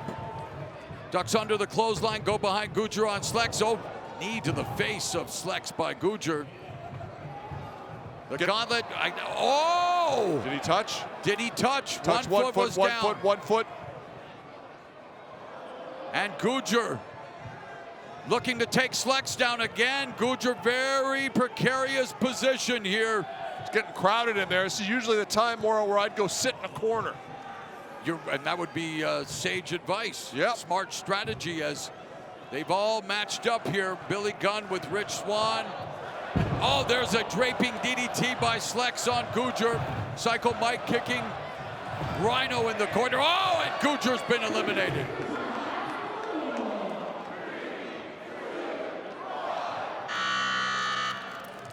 So Bhupinder Gujar, the latest to be eliminated from this gauntlet match. Here comes Michael Allen, Richard Clark. River, Manitoba, the next Michael Allen, participant. Richard Clark. You know, that name's a little long. He needs, what do they call it when you shorten it? An acronym? An acronym. Mark, strangely appropriate. And Michael Allen, Richard Clark meets the right hand of Psycho Mike and one from Billy Gunn. And already this Mark is getting his ass handed to him here. From all corners of the ring. Michael, oh, ripcord headbutt by Psycho Mike. And down goes Michael Allen, Richard Clark, Billy Gunn. Double clothesline on Slex and Rhino. Oh, big boot from Psycho Mike to Billy Gunn. Psycho Mike appears to have collected himself, emotionally speaking. That's good. And he's about to ask that all-important question. What's the scene?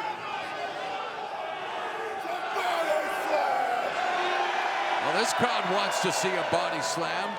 There were points in this business time frame where a body slam would lead to victories. A body slam was the move in professional wrestling. Maybe it still is. During the early days of Maple Leaf Gardens, and for Psycho Mike, it definitely is Don Callis.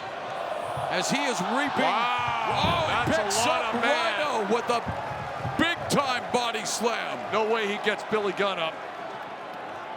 That's going to be next on his list, the attempt to body slam Billy Gunn, and he gets Billy Gunn up. And Billy Gunn gets body slammed by Psycho Mike. Great. Body slams for everyone in this championship gauntlet match. But Psycho Mike. He just got attacked by that Mark. He was on the apron, not the ramp. It was the apron, not the ramp. As both feet would have hit the ramp, he would have been eliminated. Now looking to take Michael Allen, Richard Clark. He's got him over the top rope. If he body slams him to the outside, Michael Allen, Richard Clark's been eliminated.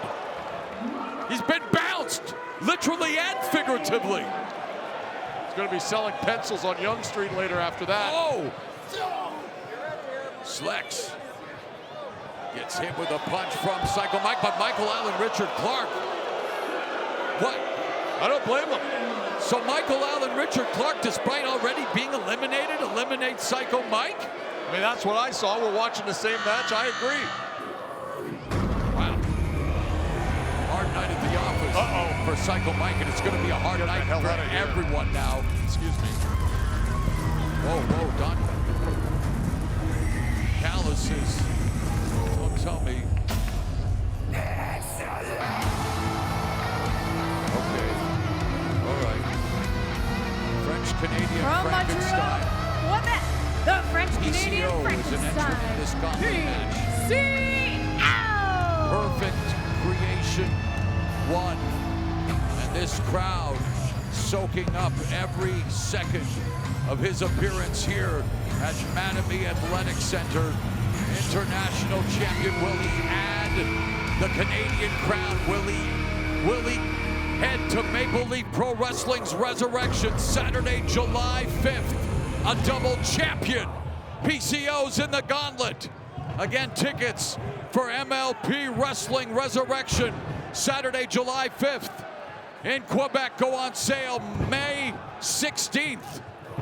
But now PCO looking to do some severe damage, looking to throw out Slex. Slex lands on the apron, but not for long. Slex has been eliminated by PCO. Did you know, Morrow, that I actually brought PCO to what was then NWA TNA Wrestling in 2002 as X, the bully of the X Division. That was me. I know now, and I also know that Billy Gunn has been eliminated. PCO is on an elimination barrage. PCO has eliminated Rhino as well. And just like that, the ring is almost empty of competitors. It's PCO and Rich Swann. And PCO driving Swann's face into the turnbuckle. Rich Swann, remember, was competitor #1. He's now facing Perfect Creation 1. Lung blower in the corner by PCO. And whoa is Rich Swann. Man, PCO cleaned house, Don. PCO is insane. He makes me very nervous. That's why I got up from the announce desk when he came out. Very unpredictable. Oh! Vicious leg drop across the back of Rich Swann's head. And look at Rich Swann's eyes. My God.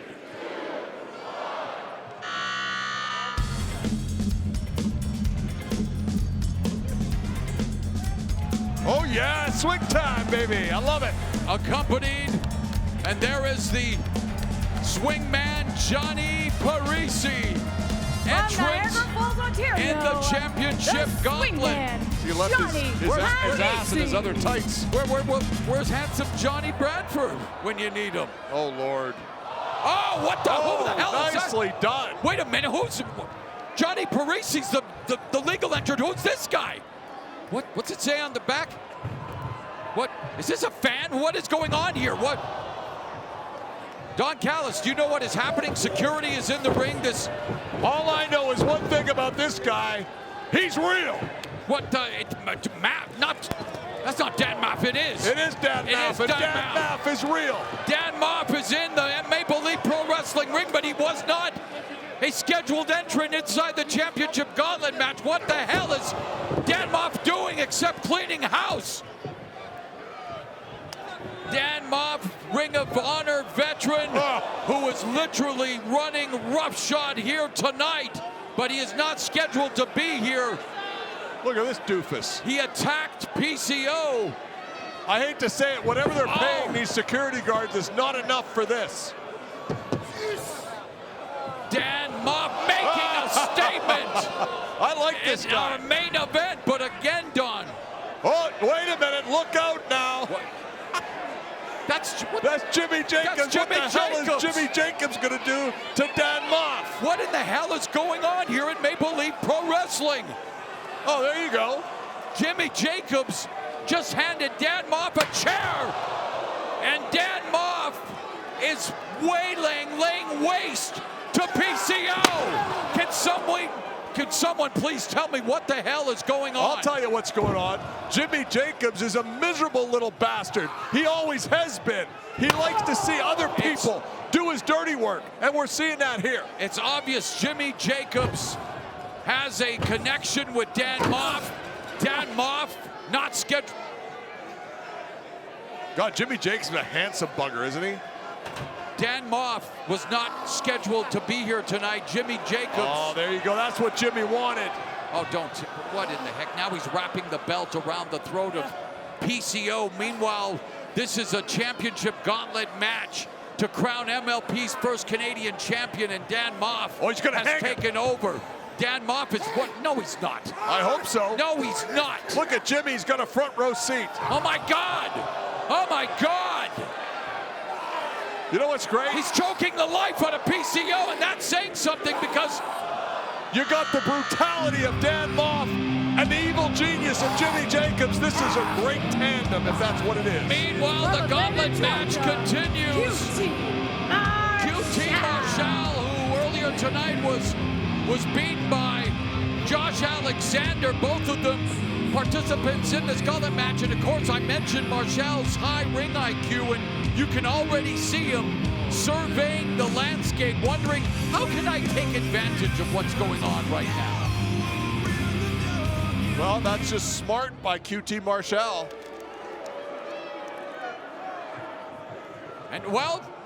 And there, Marshall looking to eliminate PCO.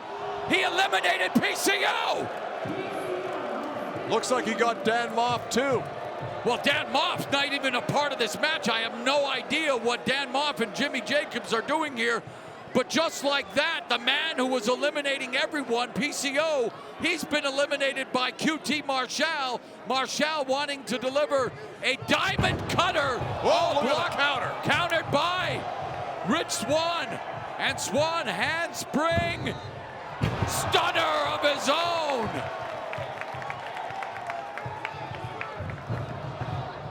Swann comes off the ropes, pop up into the diamond cutter by QT Marshall. Telling you, don't sleep on QT. He is a great professional wrestler. And he wants to atone for the loss earlier tonight to Josh Alexander. Would love to win the MLP Canadian Championship. Here we go. My man. From Toronto, Ontario.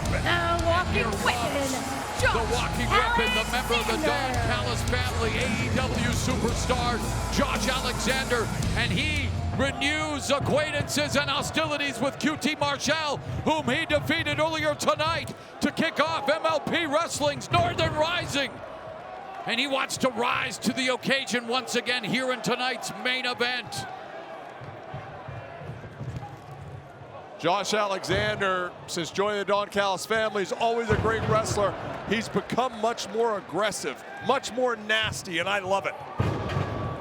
So we're seeing a redux of our opening contest tonight, as it's Josh Alexander and QT Marshall, the lone participants in the ring during this championship gauntlet, and it's a series of suplexes, German suplexes. As he lands right on his head, Josh Alexander laying waste to QT Marshall, and yet another German suplex. Who's next? Oh, wow. How fortunate for QT Marshall, his latest protege, the sidewalk savant Sheldon Jean, makes his way to the ring. And remember, he tried to cost Alexander the match to kick off Northern Rising, and now it's 2 against 1 for sure. We talk about temporary alliances. I'm not too sure when it comes to Sheldon Jean and QT Marshall, although Jean is welcome with some suplexes. Yeah, listen, Josh doesn't care. He loves suplexing people. He might suplex all 3 guys. And now Rich Swann back in this matchup as he remains alive. He was entrant number 1, the longest remaining competitor, Rich Swann, as Jean and Marshall now look to team up on the walking weapon, Josh Alexander, in the corner. Josh Alexander, God's gift to pro wrestling. Hard to disagree with the sign. The latest to rep the Maple Leaf around the world. Was so excited to be a part of this landmark card, wanting to be a part of the return to professional wrestling, to the Mecca of pro wrestling in Canada, the venue formerly known as Maple Leaf Gardens, the return, this time under the Maple Leaf Pro Wrestling banner. I think that Scott D'Amore and every one of these Canadian fans should thank me for agreeing to allow Josh Alexander to make this return to MLP Wrestling. Thank you, merci beaucoup, Grazie mille. I did it for all of us. I didn't understand the last two, but C4 spike was countered by the cutter from QT Marshall, and now Alexander vulnerable, looking to be clotheslined over the top rope. Instead, QT Marshall gets clotheslined and jettisoned from this match. Marshall has been eliminated.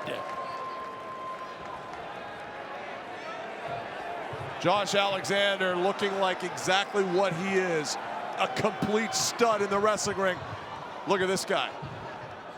Oh, Johnny Parisi still in the matchup, looking to be ever the opportunist. Oh, double leg takedown by Alexander, looking to put Parisi in that Canadian staple, the sharp jaw. Oh. The last time Johnny Swinger won a match, Pierre Trudeau was the Prime Minister of this country. Who will be the next competitor as Josh Alexander poked in the eye by swingman Johnny Parisi? And what the crowd goes crazy. What an idiot. What an idiot. That's TNA Santino Marella, the author of the Milano Miracle, is at Maple Leaf Pro Wrestling, and he's a part of the championship gauntlet match. How does it make you feel to know he's the pride of Italy? He's the pride of Italy, and he's proud because he just eliminated a fellow Italian, Johnny Parisi. So much for that. Well, sidewalk savant Sheldon Jean spoils the party for Santino Marella, who was thrown over the top rope but manages to stay on the apron. Old habits die hard. It strikes when you least expect it, Don Callis. There is Santino Marella, surprise entrant in the championship gauntlet match. Eliminating Johnny Parisi, looking to eliminate Sheldon Jean. Who's next?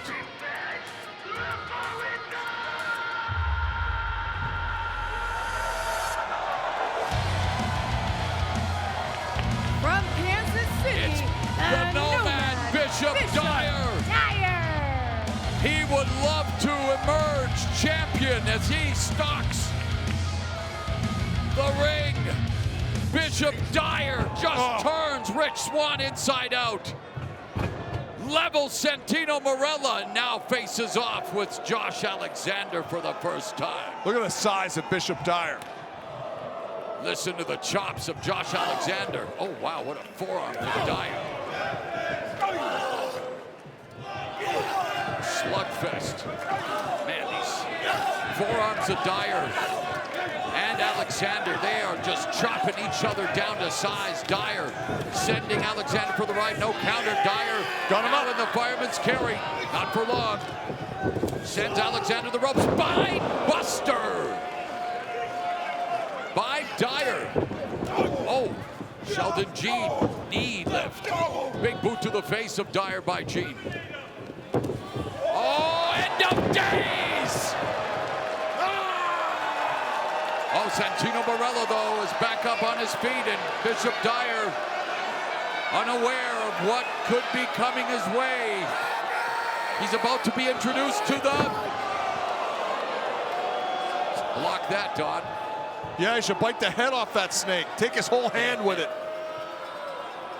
That's exactly what he might do. Oh, wait a minute. Is the Cobra going to strike its owner? Santino Marella, not exactly a snake charmer, thanks to Bishop Dyer. And it's dire straits for Santino Marella, who's been eliminated by the Nomad.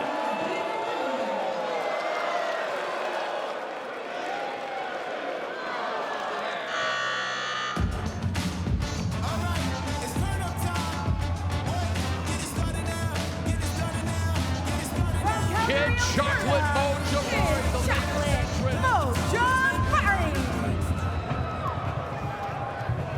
Josh Alexander eats a back kick, drop kick. Sheldon Jean, Mo Jabari, Josh Alexander, Bishop Dyer, Rich Swann. All still alive in this championship gauntlet. Yeah, listen, I mean, Josh is smart. He's posted up here in the corner. Hard to throw someone over the top if they've got rope leverage. Rich Swann drew number 1, still alive in this matchup. Sheldon Jean looking to be eliminated by Jabari and Alexander if they can push him off the apron. Jean is hanging on for dear life. Meanwhile, Swann dropping elbows on Alexander. Here's our latest competitor, former WWE champion, Maharaja Raj Desi. Man, he's a big guy. The Maharaja Raj Desi. Desi makes his way to the ring. One of the biggest competitors in this matchup. Nomad Bishop Dyer and Desi, the Maharaja, the two biggest competitors in the ring, and Alexander eats a big knee. Jabari looking to chop down, cut down the size of the Maharaja. Fireman's carry, right into that lumbar check. Raj Desi, very impressive athlete. A gutbuster from the Maharaja Raj Desi. And now putting the boots on Jabari.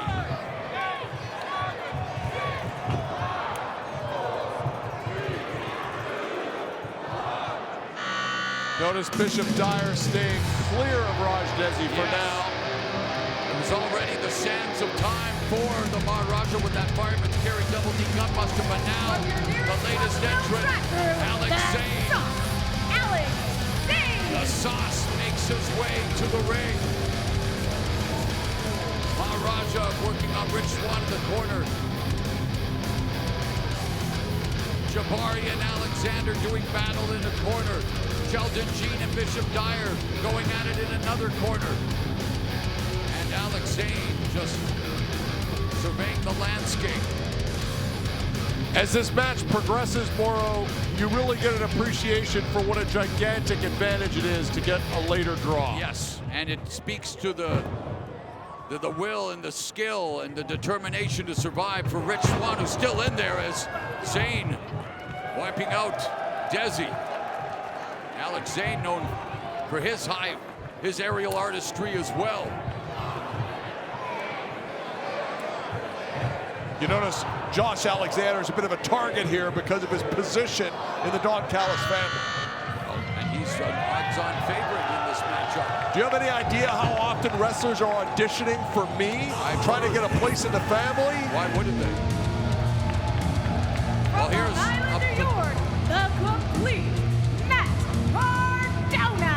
And here he is drawing the 20th spot, the final entrant in the championship gauntlet, the complete Matt Cardona, a 21-year veteran who has a chip on his shoulder to prove he is better as Cardona than he was as Zack Ryder, and he was successful as Zack Ryder, the two WWE alum, now meeting face-to-face in an MLP ring, Dyer and Cardona. I'm a fan of Matt Cardona because he's a guy that wasn't afraid to bet on himself. Might be a guy on the way to the hospital if Bishop Dyer has anything to say about it. Deep 6 from Dyer. You know what's great about Bishop Dyer? What? Look at his eyes. There's nothing behind them. It's like shark's eyes. They're just cold, lifeless. Stone cold, and indeed, Dyer looking to eliminate Cardona. Meanwhile, the Maharaja, another former WWE champion. Both Dyer and Ryder held various titles in WWE, but tonight is all about Maple Leaf Pro Wrestling's Canadian Championship, and Jabari has been jettisoned. He's out. You see Cardona very smart. He's got one hand on the ropes at all times.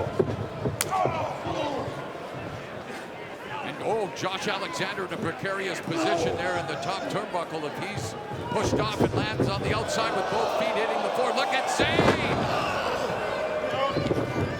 Innovative offense by Alex Zane there. Throws Jean over the top. Jean holding on for dear life. Oh, but Dyer looking to eliminate Zane. Zane hanging on. But he's still on the apron. Oh, Zane. Blocked that kick. Dyer blocked the kick. Dyer. Look at the choke slam. Oh, choke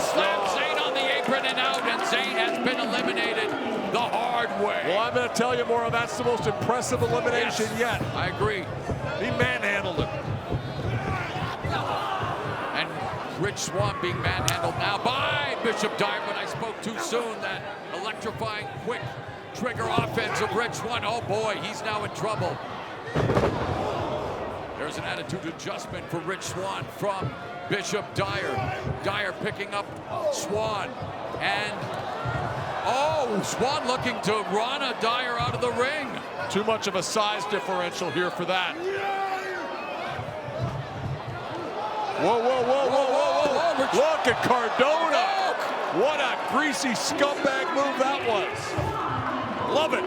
Unbelievable. Cardona eliminates both Rich Swann, Bishop Dyer. Dyer can't believe it. Matt Cardona with the double elimination.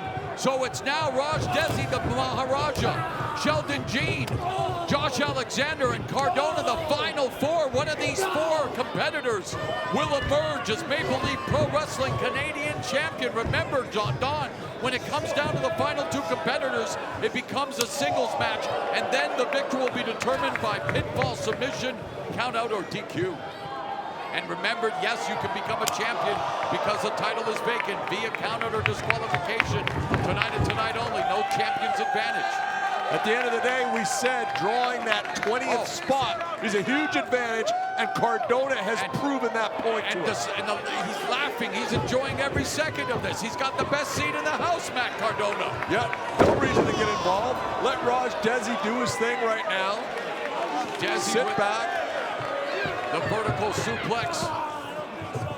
Look, QT Marshall is back out here. Marshall, oh! The Maharaja on the apron. Gene looking to eliminate him. Instead, Maharaja using his size to his advantage. Shoulder block, and it looks like he's going... Oh, but of course, QT Marshall's protege, Sheldon Jean. Marshall doing what he can to help Gene. Oh, and Marshall gets launched right into the cameraman. And oh, the Maharaja eliminated. Knocked off the apron. QT Marshall is a very smart individual. And it's now down to the final three. Sheldon Jean, Josh Alexander, and Matt Cardona. Back elbow for Cardona, courtesy of Jean. And QT Marshall still making his presence felt at ringside for his charge. Sheldon Jean, oh, malfunction there.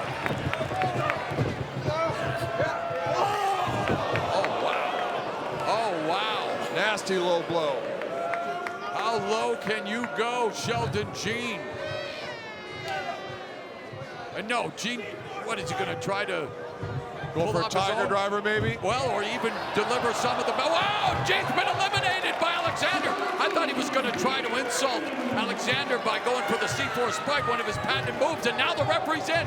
So now it becomes an official one-on-one wrestling match. And one of these people has been out here for an hour and the other one hasn't. Well, you're right, Josh Alexander, early competitor, while Matt Cardona was number 20, so it is advantage Cardona in that respect. The only way to become champion is via pinfall, submission, or in this situation here tonight, because it's the title's vacant, count out or disqualification. Divorce court from Cardona.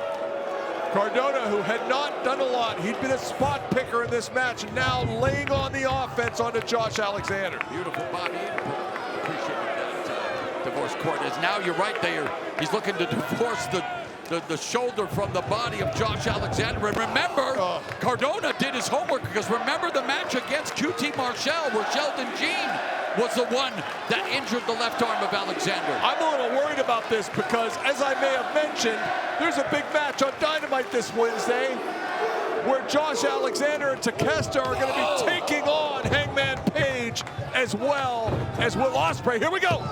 Kick, counter, kick. Oh. Alexander kicks out, but it's all Matt Cardona, and you're right, big-time tag team match coming up on AEW, but right now it's a singles match to crown the MLP Canadian Champion. We saw the reboot, by the way, from Matt Cardona, that face wash in the corner, and looking to pop, looking for radio silence. And there's the double knees on Alexander, and again looking for, wow, look at that, that nailed it. Power bomb into a backbreaker by Alexander, and that will stop Cardona's momentum dead in its tracks. Did it ever hit the back of his head on the way down, and Josh just too spent. And look at the replay, Don, brought to you by Copper Rose Distillery. Nailed him with the knee in the back, and then Cardona hit the head on the canvas on the final landing. People chanting now, walking weapon for Josh. Canadian wrestling hero Josh Alexander, and here with one of the biggest nights of his career, with an opportunity under this ceiling to become MLP Canadian champion. German suplex. Got waist control. Yep, and another German suplex. Can he complete the hat trick here at the former home of the Toronto Maple Leafs? Oh, nicely done. Look at that, very simple. And another German suplex with a release on Matt Cardona, who, by the way, Cardona knows the history of Maple Leaf Gardens, but he told us as far as he's concerned, there's only one garden. That's Madison Square Garden. I'm talking about Long Island, New York's Matt Cardona, by the way, who definitely did not do anything to endear himself to this Canadian crowd. Earlier tonight, radio silence by Cardona, and that could be it. Cardona could become Canadian champion. No.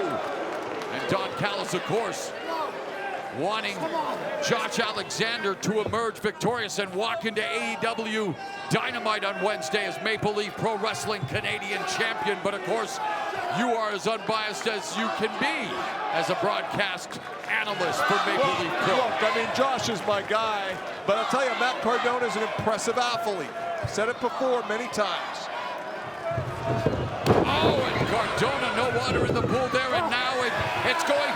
Alexander goes for the ankle lock, another one of his patented maneuvers. He's won many important matches, longest reigning champion in TNA history.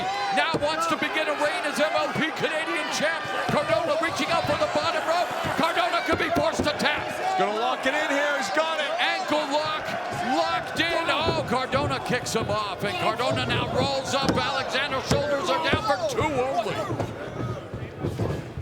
Gets under the clothesline and then uncorks a right hand right across the jawline of Matt Cardona. Alexander looking for the C4 spike. Good night.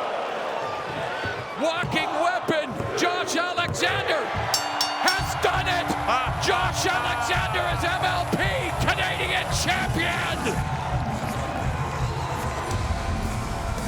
Here is your winner, and the new MLP Canadian champion, the walking weapon, Josh Alexander.